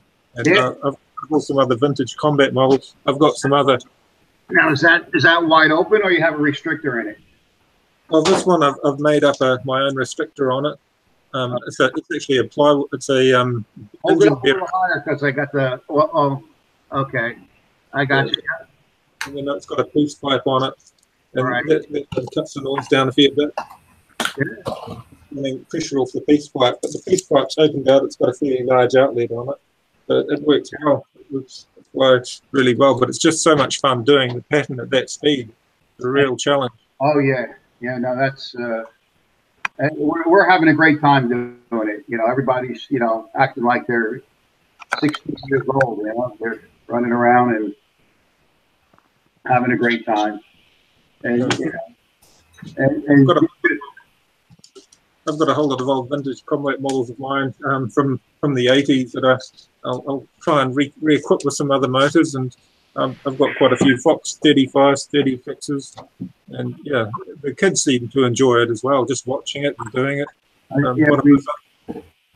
were, they were running everything, McCoys, Redheads, Lightning Bolts, Torpedo 35s, 36Xs, Super Tigers, Johnson Combat Specials, and every HP 40 and that. Man, that was a rocket ship, a rear rotor, and that was the last thing on my feed, my live feed. I wanted to. I did that before I started, start competing or flying with everybody, so I had the chance. But then after I got involved, starting engines and helping everybody and doing our stuff, it's just you can't video and compete and and be on top of everything at the same time. It's so hard, Yeah, it was a good deal. Though. I enjoyed it. Yeah, and I got a couple of interviews in there, so it was fun. No, I enjoyed it. I mean, the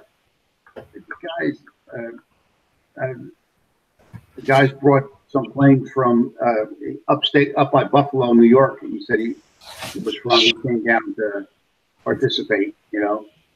He bought a bunch of planes. Have any of y'all ever ran a vest prop? A what?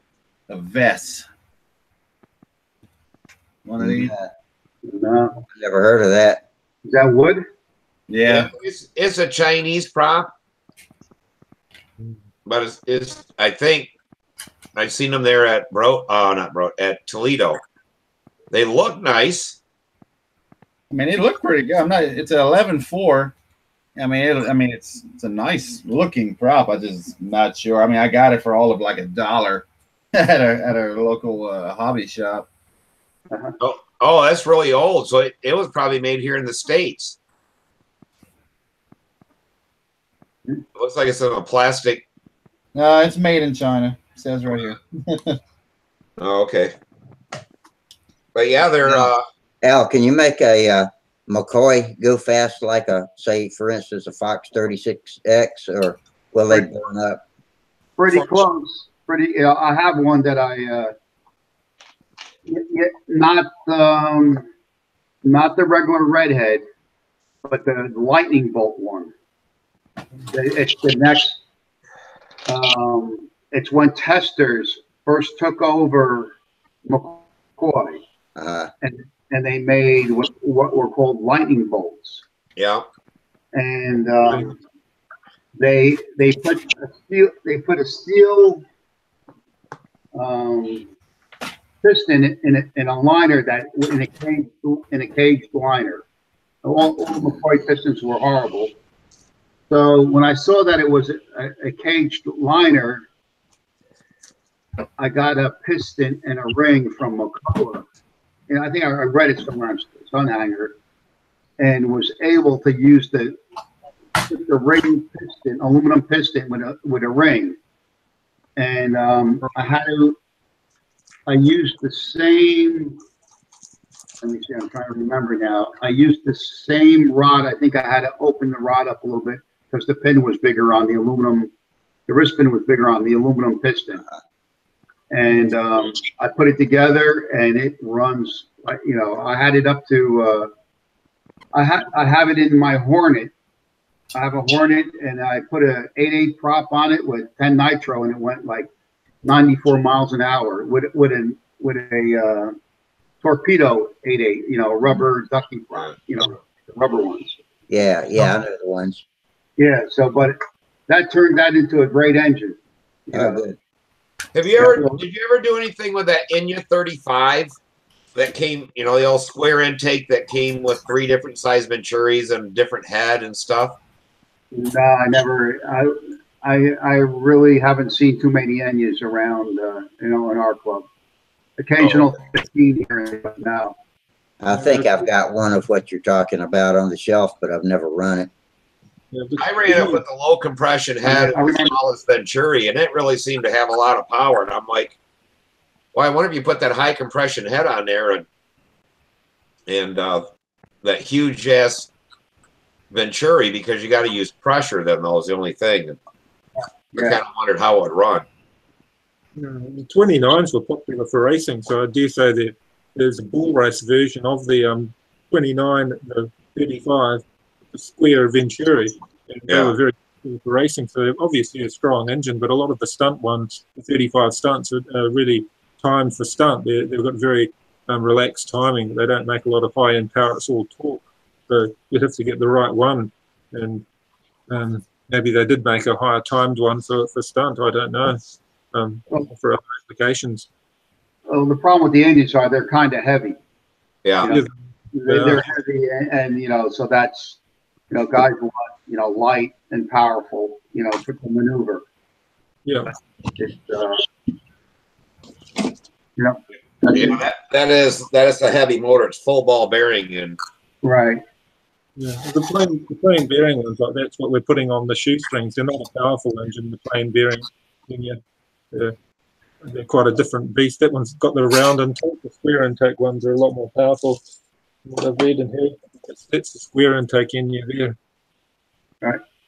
I remember the needles on the Enya engines have the spring type shaft like the OS engines do. Yeah. They're a nice engine. They're well made, but that's what we're going to put on both the boys' ringmasters. I was going to use a 45 on my ringmaster. High speed stunt. That's my Enya 45. Basically, it's the same case, and that's why you can see the 35 is a heavy motor because the 45 is basically the same case. They interchange. I like the way the needle is canted backwards. Steve, were you at when the Brazilian team came that year? I do. God, I know there were some guys from Brazil there one time. Well, they had the tents up. The year they had Brodak had the tents, had a big tent up for them. No, I don't think I was there then. It must have been a while back.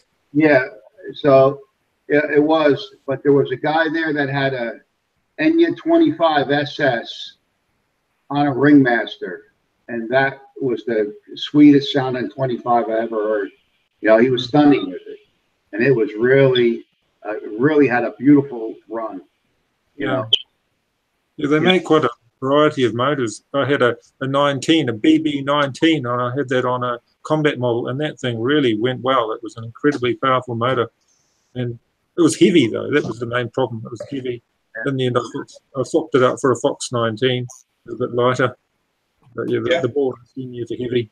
There's the 25 SS right there. Okay. And what's cool about it is this one hasn't been run, but I need the thrust washer and stuff. I bought it like this, and I got it for a hell of a deal. Right. But you can actually take the cylinder and make it a rear exhaust if you want. Okay. Yeah, that's like a Fox 25 does that. Right. It was like, who did it first? Was it Enya did that, or did Fox? But I have a brand new Fox 25 that'll do that too. Yeah. And I ran one, and the glow plug started leaking. That damn thing went into a lean run and about burnt the motor up. On the Fox? Yeah, yeah. Yeah, I used to use them in speed limit combat, but and I always liked Fox because that's what I used when I grew up. But then I was waiting for them to make an ABC piston and liner for it. They were, and that would have made that a great engine. They have the piston, and the Fox is way too heavy, and that they vibrate. When to do what I wanted to do with it. Yeah, and it's not. That was a really good engine. It had all kinds of power and everything, but once that glow plug started leaking, for some reason it made the damn engine go lean. Yeah. And then it started flying like Samantha was flying. It was flying like a carrier. Then it finally blew the whole little pin right out of and it quit. Oh, really?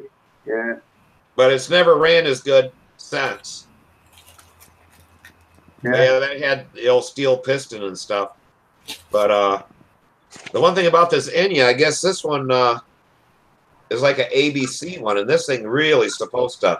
Well, that's a good one, yeah. Really supposed to haul ass, but. Yeah, the guy at Rodak had the stock muffler on it, and and I don't know how he had it set up, but that thing, it flew the pattern and worked really well. The engine sounded fantastic. I gotta go watch these videos. This sounds incredible. Yeah, it's probably on one of the past videos of Rodak. Yeah, I'll have to look it up too. Oh, which videos are you looking at, Rusty? I'm talking about the ones this weekend. Y'all were talking about the. Oh, yeah, Tom's loading up some videos. Yeah, you're looking at the Stunt. So they're going to be on Tom's channel? No, they're on Stunthangar. Okay, that's cool. They're on Stunthangar on the main forum under the thread of Super Satan, or I mean not Super Satan, the Combat Festival thread. Oh, okay. There's Charles sneaking in every once in a while. We can see his ear. There he is. There he is. I'm in my garage trying to do some work. How did that vector fly for you? Pretty good, actually. I was surprised how fast it was coming up. I mean, and the Strega still flies better, but the vector shows lots of promise. I mean, I'm very excited about it. Yeah, I could possibly show up to the contest with the vector and not the Strega, the way it's coming on. So did that short needle valve work for you?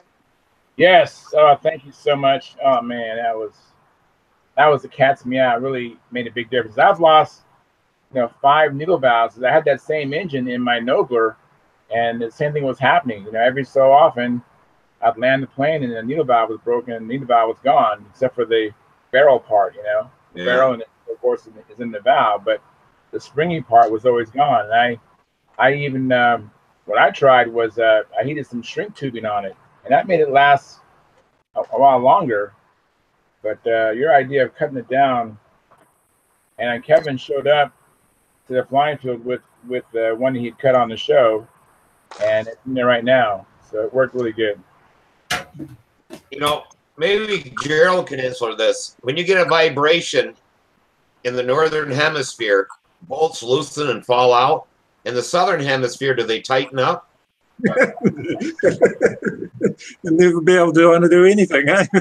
Everything Well, I'm would just. wondering because the water goes in the other direction, so I'm wondering if damn bolts tighten instead of loosen. I probably doubt that. Yeah. That was like the Chrysler cars. One side had right-handed threads and the other side had left-handed threads. Yeah, speaking of that, Yeah.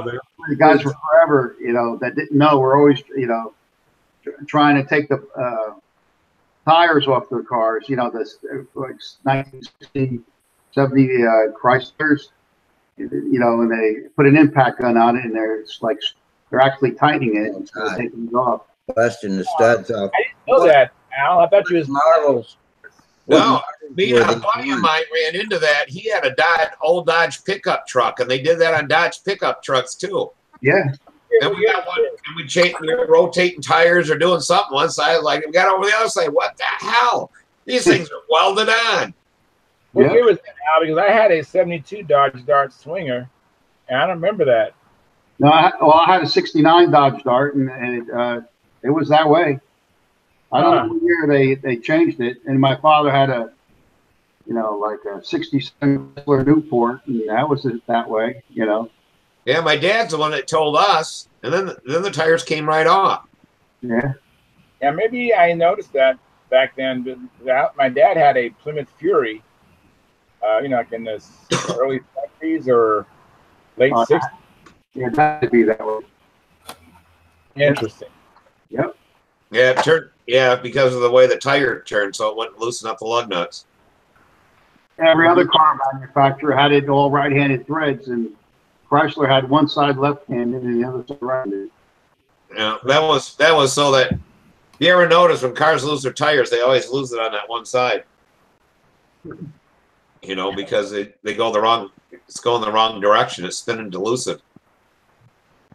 But when I first got an oxyacetylene set, and it's the acetylene had the opposite thread on the acetylene compared to the oxygen, and that threw me for a while. I'm trying to whack this thing, the acetylene nut off to get my regulator on it, and that was something. But I think other gas models might have a reverse thread on them as well. yeah, that's just so that you can't hook oxygen to your acetylene side or whatever. That's the same size, just right. Left hand and right hand threads. So you have to hook it up right, but it's going back to the early 80s for me. I've got to go and make the boys a cuppa and make sure they're okay, so I'll be back in a few minutes. All right. I'll back. Are any of y'all familiar with Super Tigers too much? Like actually flown them? which ones? Not. The 46 and the 51. Yeah, I've flown them both. My Noble had two Super Tiger 46s, and I flew the 51 in my top flight score. I actually flew two Super Tiger 51s with the scores. Well, I think they're two different animals, though, isn't a 46? They are. Oh, absolutely. There's a torque slow running engine, and the 51, which is a cross flow, and the 51s are more modern. They actually made a 51 that was the cross flow at one time. Yeah. You need a 46, a 51, and a 56, and the 60. Yeah, I have those. I have those too. Yeah, and then the new 51s are the Schnurl ported or whatever that. Yeah. Right. But a lot of people didn't use the 51s. I don't know why. They went 46 to 56. They never. The 51 didn't perform as well or whatever. But this was back in the RC days. I mean, I was about to ask a silly question, but I just kind of answered it myself. Yeah. If the bolt pattern form are the same, and I see that they're not. Now, the width of them, seems about right, but going front to back on the lugs, the 46 is a little more narrow. Yeah. Because I got a 46 right here. Supposedly it's a Big Art 46. It's got the Big Art muffler. Yeah, wow. And I've never seen a Venturi like that. Is the Venturi offset in that motor? What you mean by offset? Not in the center line of the head or the glow plug that sets off to the side. Oh yeah, it's offset. Yeah. I mean, I've never ran it. It was given to me. And but anyway, my dad has a Bearcat that Tom Orsucci had donated or sold, whatever, and it was designed around a Super Tiger 60, if I remember him saying correctly. But he flew it with a Super Tiger 51, and he said he'd like to pull his arm out. You know, this is Ty Marsucci. If any of y'all ever met him, which, I mean, I'm sure if you had the Nats, you've seen him. Ty Marsucci is about this tall. You know, he's a little guy. But he had told me a while back, I thought, for some odd reason, I thought he said a 46 LA would work, but it's actually, he said, a Super Tiger 46. And so I was going to use this Virgin 51 on that Bearcat, and it's a profile Bearcat. All right. But now, since I've read that today and it said a Super Tiger 46, I could just modify the mounts. The width of it, like I said, it seemed like it fit on there. It's just have to drill another 2 holes, and I could mount this motor on there and try it, depending on the weight, of course. I'm going to get it tomorrow, so I don't know what it weighs. But another question, will this muffler fit on a 51? Is it a bolt on or a bolt through? Bolt through. Steve McBride, I didn't see you come in. Or bolt on, actually. I don't know. Yeah, I mean, they fit. It fits. Yeah. They'll fit both engines. Yeah, that's a bolt through muffler because it goes through the case. Yeah. A bolt on threads into the case. Into the case, yeah. Okay. Makes sense. Our Irish Steve just came in. I didn't even notice you sitting over there, McBride. I'm here. Hey, Steve. He's being real quiet tonight. Yeah. But yeah, I've never ran this motor, and that is a tiny, tiny Venturi. Yeah, well, it's because the spray bar is not going through it. That's correct. You're gonna get more power and more performance out of that Squarehead 51, though. Oh yeah, but Jason Greer's giving me a Cobra that he built like moons ago. Let me see the back of that. Does that have a bolt-on back plate? Yeah, it does. All right. Because I was given, or Samantha was given a PT-19 trainer. And the reason why it was given to her was because nobody could figure out what motor would go in it. They tried everything. And it's all painted. It's beautiful. But it has to be some kind of Super Tiger, I would think, because you can see it's an offset Venturi when you put the cowl on it. But actually, I can get a Inya 35 in there.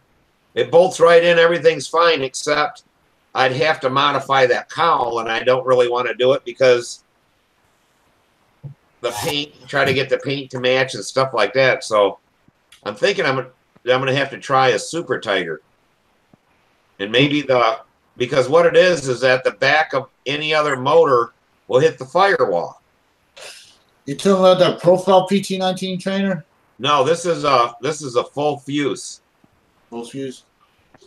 I don't know if it's an Umland kit or, but I'm thinking if it has a Super Tiger and it's got to be fairly old. But I mean, it's really nicely done. I hate to go carbon on it. I just got to get a motor to fit in that.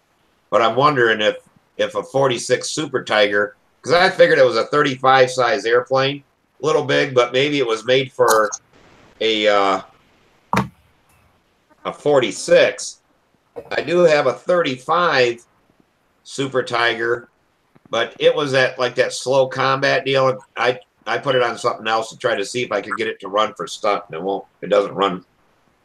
Likes to run a whole lot faster. But one of these days I'm going to have to get a hold of a Super Tiger 46 and see if that'll go in there. Yeah, I just flew one of my club members. I just flew his was it a P40, a Brodak P40, and he had a Super Tiger 46 on it, and you know, it flew really good. It had good power, but it's like a slow RPM motor. Yeah. I think he says it chugs along around 7,000 to 8,000, something like that. Yep. You know, I think they run like a 12. I got that Super Tiger 35, and it has a bearing in the back and a bushing in the front, and I don't know. I guess it was like a slow combat or something they made at one time. Yep. But it doesn't. We made a different Venturi for it because it didn't have very good fuel draw and stuff like that. But it'll turn up. You know, if you want to fly it fast, it'll run. Well, like a G21, is that what the? Yeah. Yeah. What plane is that? Huh? What plane is that? Oh, that's that old junky Mentor that my buddy in the club gave me. I was gonna throw a motor on it and give it to my dad tomorrow, because you know that white plane that I had last Monday or whatever. Yeah. White one. Yeah. Well, I flew it Saturday, and it was beyond terrible. Like beyond terrible. Anytime I tried to go inverted, it would almost come across the circle every time I went inverted. It was weird. I've never had that happen. Everybody's like, fly inverted. I want to see how that outboard wing looks. Yeah, well, you come do it, because every time I try to pull it inverted, this thing don't go out. It comes in. Was it flying wings You level? got to warp in your wing. Yeah. Oh, no, we figured it out, because after I landed and whatnot, we were looking at it, and then the wing kind of flexed in the fuselage a little bit. Oh, yeah, that'll kind of add a warp. Yeah, my dad. I told my dad about it. He was like, "Oh, well, I'll come get it and I'll crash it." You know, I'm like, "No, we're gonna try to fix it." No, I'll take it home and I'll see what I can do with that. You can cut open the fuselage. You know, if anybody's gonna crash it, it's gonna be me. I'm like, whatever, I don't care. I just want out my house. And so with this thing flies 10 times better than that thing does. And I was gonna put a 40 LA on it, but I forgot I took the Venturi off, and I forgot what engine I put it on, so it don't have a Venturi. So yeah, the 46, it flies, you know, the same with a 46 LA that he has. So like I'm just gonna tell him, when you crash that white one, throw the engine on this one, fill it up, and have fun. That's cool. It's taking up room. But yeah, I mean, is the compression on these 46s supposed to be like any other engine, like super like tight strong?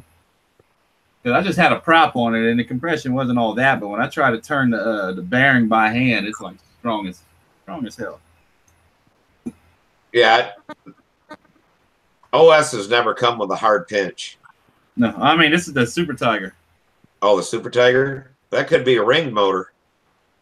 Yeah, it's a ring motor. Is that a 46 motor? Yeah, you're not going to have any kind of compression until it runs. Oh, that must have a Dykes ring. Yeah. Yeah. I mean, I don't know. Like, I never ran it, but the guy who gave it to me said it's a hell of a motor. It just runs beautifully. So I got to take his word for it.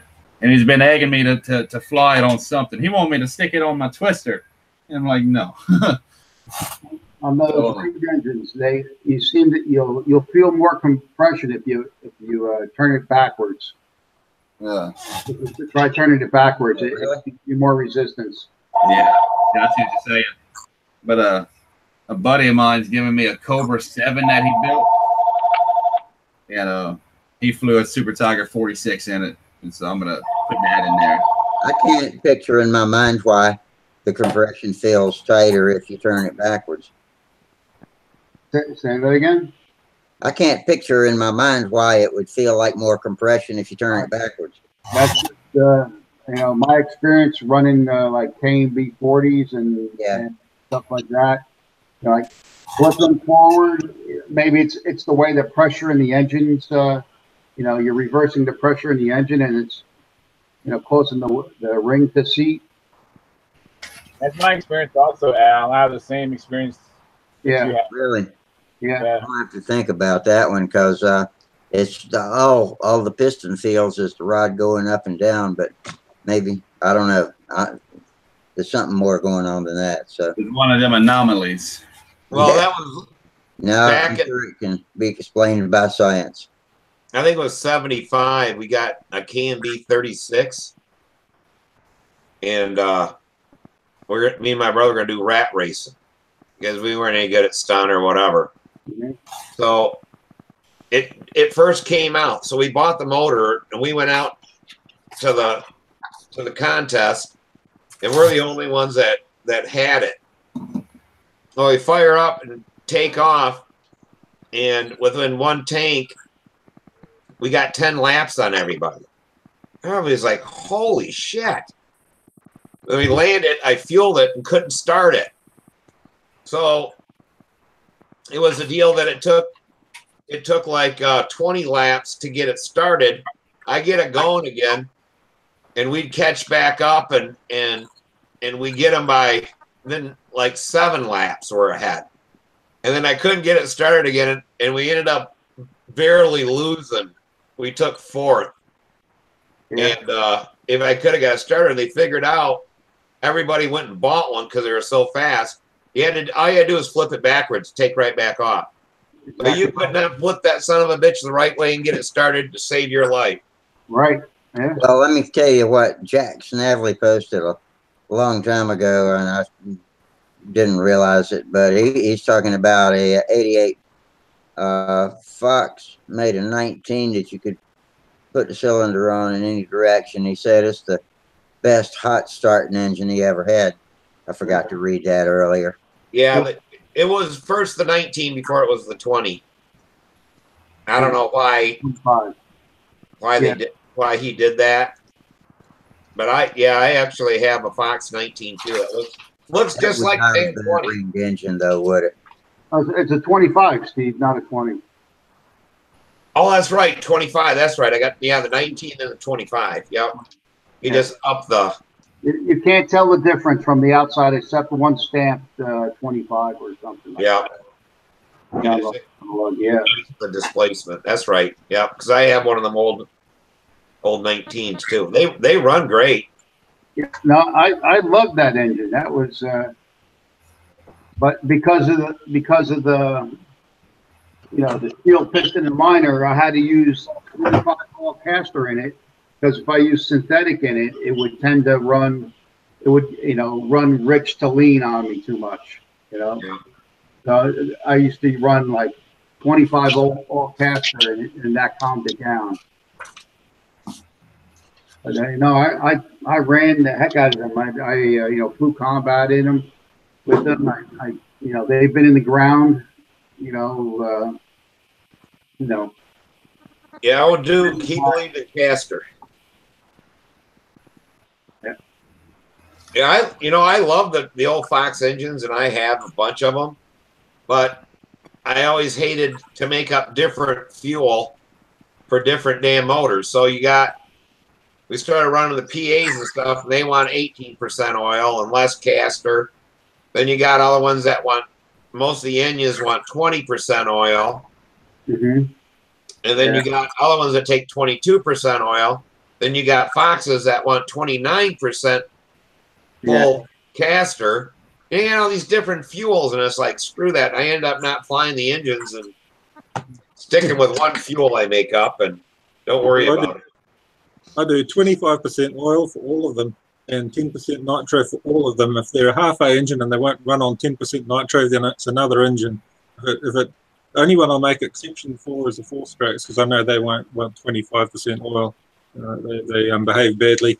But otherwise, it's just basically that. And because I've got to make up diesel fuel, because we're always running diesels every now and again. We've got a diesel motor that we want to run. So having to make up 3 mixes is enough. I'm not going to make up more than that. Oh, I know it. That's like I felt. And then if you don't use it, it sits around. I end up throwing away damn quarter of a gallon or whatever fuel from, it'll go bad from opening and closing it so much and stuff like that. I've been been using Power Master now, GMA 1022. That's my favorite for everything. and that from my OS 46 VF to all the way through to my McCoy, lightning bolt with the rings, the Super Tiger 46, my LA 46s, and the 36X BVs. That's what I use all the time. Hey, Dennis. You'll see all those flights. We're using the guys that are running the speed stunt with the 36Xs. We're just using Power Master. The only time I use more caster is if I use a Fox 35 stunt. But I'm just using Power Master. How are you getting your Power Master? What's that? How are you getting your Power Master? Looks good, Jamie. You're ordering direct through? Club member gets a bulk order and from a hobby shop. And we ordered. I think I just bought 3 cases this year. I usually buy a gallon for that. It came out to like $17 a gallon. Yeah, Oh, wow. I pay about 20 or 25. Well, they want $35 a gallon, and I'll be damned if I pay $35 a gallon for. I've been paying 20 or 25, but I buy it at contest. Right, the highest we paid, Crude was selling $24 a gallon. See, we contacted Power Master for it to order it directly and get it sent out here. They wanted you had to order a minimum of 3 cases. Comes out to with 6 in a case. Right. Comes out to about $192 a gallon. I mean, $192 a case, 32 a gallon. Yeah, I pay 20 a gallon, and I pay it at the store. We don't have a store out here anymore. They kind of vanished. The people who live there in California for a while could get to hobby people. They were selling Power Master for like $12 a gallon. Hobby people were selling fuel when they were around. I was eating it up while they had it. Now they're gone. Yeah, they're gone out of business now, but I couldn't believe they were selling Power Master so cheap. Yeah. I was getting anywhere $15 to $20 a gallon. I think on sale. Yeah, I was paying like $24 a gallon when I would buy just 1 gallon at a time. Oh, okay. Yeah, I still, we go to Toledo every year and buy nitro and shit like that. And I make my fuel, and I think it costs me about $9 a gallon. Yeah. So. All right, y'all. I gotta get the early morning. Hey, what's that wing for? Right there in front of you. This one? Yeah. Skyray. Oh, it's a Skyray? Yeah, I just threw it together this weekend. Oh, that's nice. Oh, you did balsa ribs and everything? Nah. No. However, I did do the smart thing. Trace out the half ribs on balsa. And why don't you just put full ribs all the way down? Oh, you did. Oh, all the ribs. So the next wing you can build out of balsa. Yeah, the next one's going to be all balsa. Hey, Jamie, I'd use full ribs all the way down. Yeah, I mean, for a stock one, I mean, just to smash around. That's why I traced out the ribs so I could build another one. Yeah. That's going to be the loves that damn airplane. I think it'd fare better in a crash with full ribs everywhere. Probably so. I don't doubt it. But, I mean, this thing didn't cost me much. Yeah. It's just a fart around. I wanted to build something that won't take a whole lot of time. And my wife's got a couple guys in the club that still fly their Skyrays to practice with. I mean, I remember now. I posted about that on Stunthangar, didn't I? Mm-hmm. Well, my wife's been flying a Skyray, the same Skyray for must be getting on 25 years now. It's still going strong. And she's had a major crash with it. The wing survived amazingly well. Just the fuselage, it braked after the tail, after the wing. Normally, and blew it back on, and away she goes again. Very durable. I do like how they got the doublers on there. It goes all the way past the wing. But I'm going to put a 25 LA on it. Or it's going to be drilled out for one. And I still want to get landing gear for it. Find some aluminum landing gear for it. You got a stock stab, or are you making a bigger stab for it? I'm thinking going bigger. Just like a little bit bigger, like maybe quarter-inch, half-inch on each side or something. I don't know. I haven't thought too far ahead on it. Dennis is here. How you doing tonight, Dennis? Doing good. Doing good. Had a great weekend. Yeah. I had a good weekend too. Did you fly at a contest? Yeah. Oh, that was that meat or whatever. Yeah. I don't know whatever anybody knows what this is. You won the hurl? I won the hurl. Holy shit! The famous hurl. I won. Can you lift your arm today? Yeah, it's still working. Very good. Congratulations, Dennis. I've read about the hurl, and people get emotional about it on Stunthangar, or they did several years ago when I first started reading about it. So tell me all about the hurl. How does it work? It's hilarious. That's what it is. I mean, it's the most fun event I've ever been in. And what it is, it's on Sunday, after everyone does the first round in all the classes, they have lunch, and then after lunch, they do this hurl. And anybody can sign up, and you get what they call geezer points, old geezer points for depending on what your age is. Yeah. If you're over 65, you get, I don't know what I can't remember what the points were, but it's additional feet gets added to your throw. If you're between, was it 50 and 65, I think it is, you get there's another category of okay, brackets. So that you actually take a Fox 15 and you hurl it. You get two shots at it. You got to bring your own? No, they supply them. Oh. And you just throw it, and they measure it off, and the longest one wins. All right. But everybody's watching it. I mean, it's hilarious. I mean, you have I don't know if anybody knows Larry Fernandez. He's the so-called commissioner of the hurl, and they're just funny. That's all. You got Brett Buck, you got Dave Fitzgerald in there. Everybody you can think of is in there, and they're just having a jolly good old time with it. And apparently it's taken on a life of its own from what I understand. I mean, everybody's heard of this Fox hurl all over the world. And it's just it's a crazy event that they just do. And you throw your arm out, and, you know. Is it some sort of insult to Fox, to the Fox 15? Well, the story behind it is that the Fox 15 was never good for anything except to hurl. Oh. And that's how it came about. Every year, these arms. So does the slant plug give you better aerodynamics? You can throw it farther than the regular plugged 15. I don't know. I'm not a specialist. Oh, okay. I don't have the technical expertise along the cylinder. You get it. Go vertical up along the cylinder, and you gotta. It's not like a football. It's not quite like a baseball. You got to go in between, and don't forget to fully extend and pray you don't fall down. But where I wanted, I did not throw a high trajectory throw. I threw more of a line drive and let it roll, because you count the roll too. Oh wow! Okay.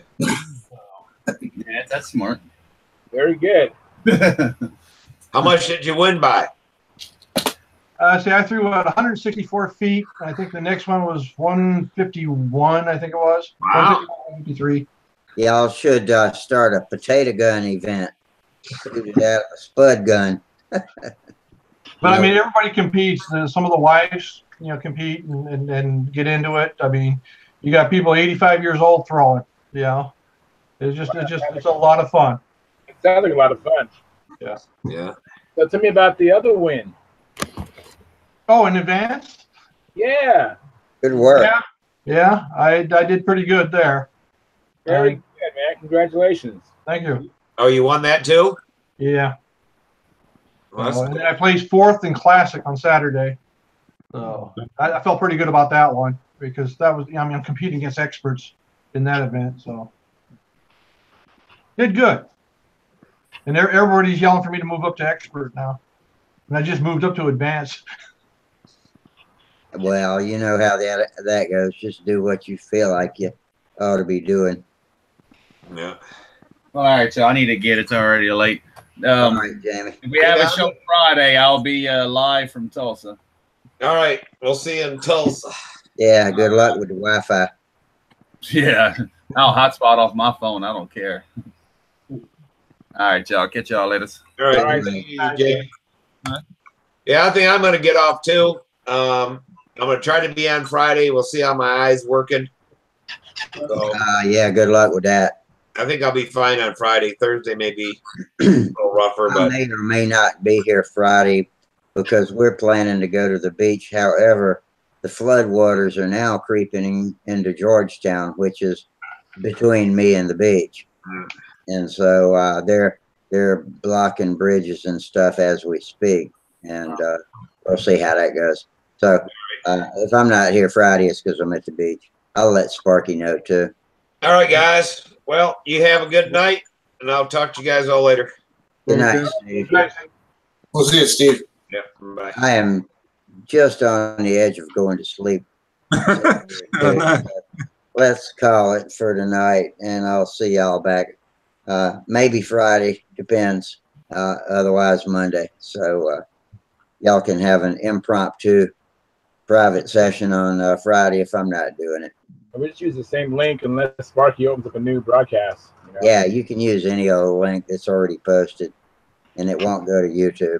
So, yeah, sounds good. Okay, people. Well, it was a good show tonight. So let's call it. We'll see you back maybe Friday, and thanks for coming. And that goes for you YouTubers too. And Jack talked with us more than anybody else. He gets the award tonight for being the most chatty YouTuber. And y'all take care. And till Friday, tight lines, fair winds. See ya. Hey, Dennis, you gonna stick around for a while?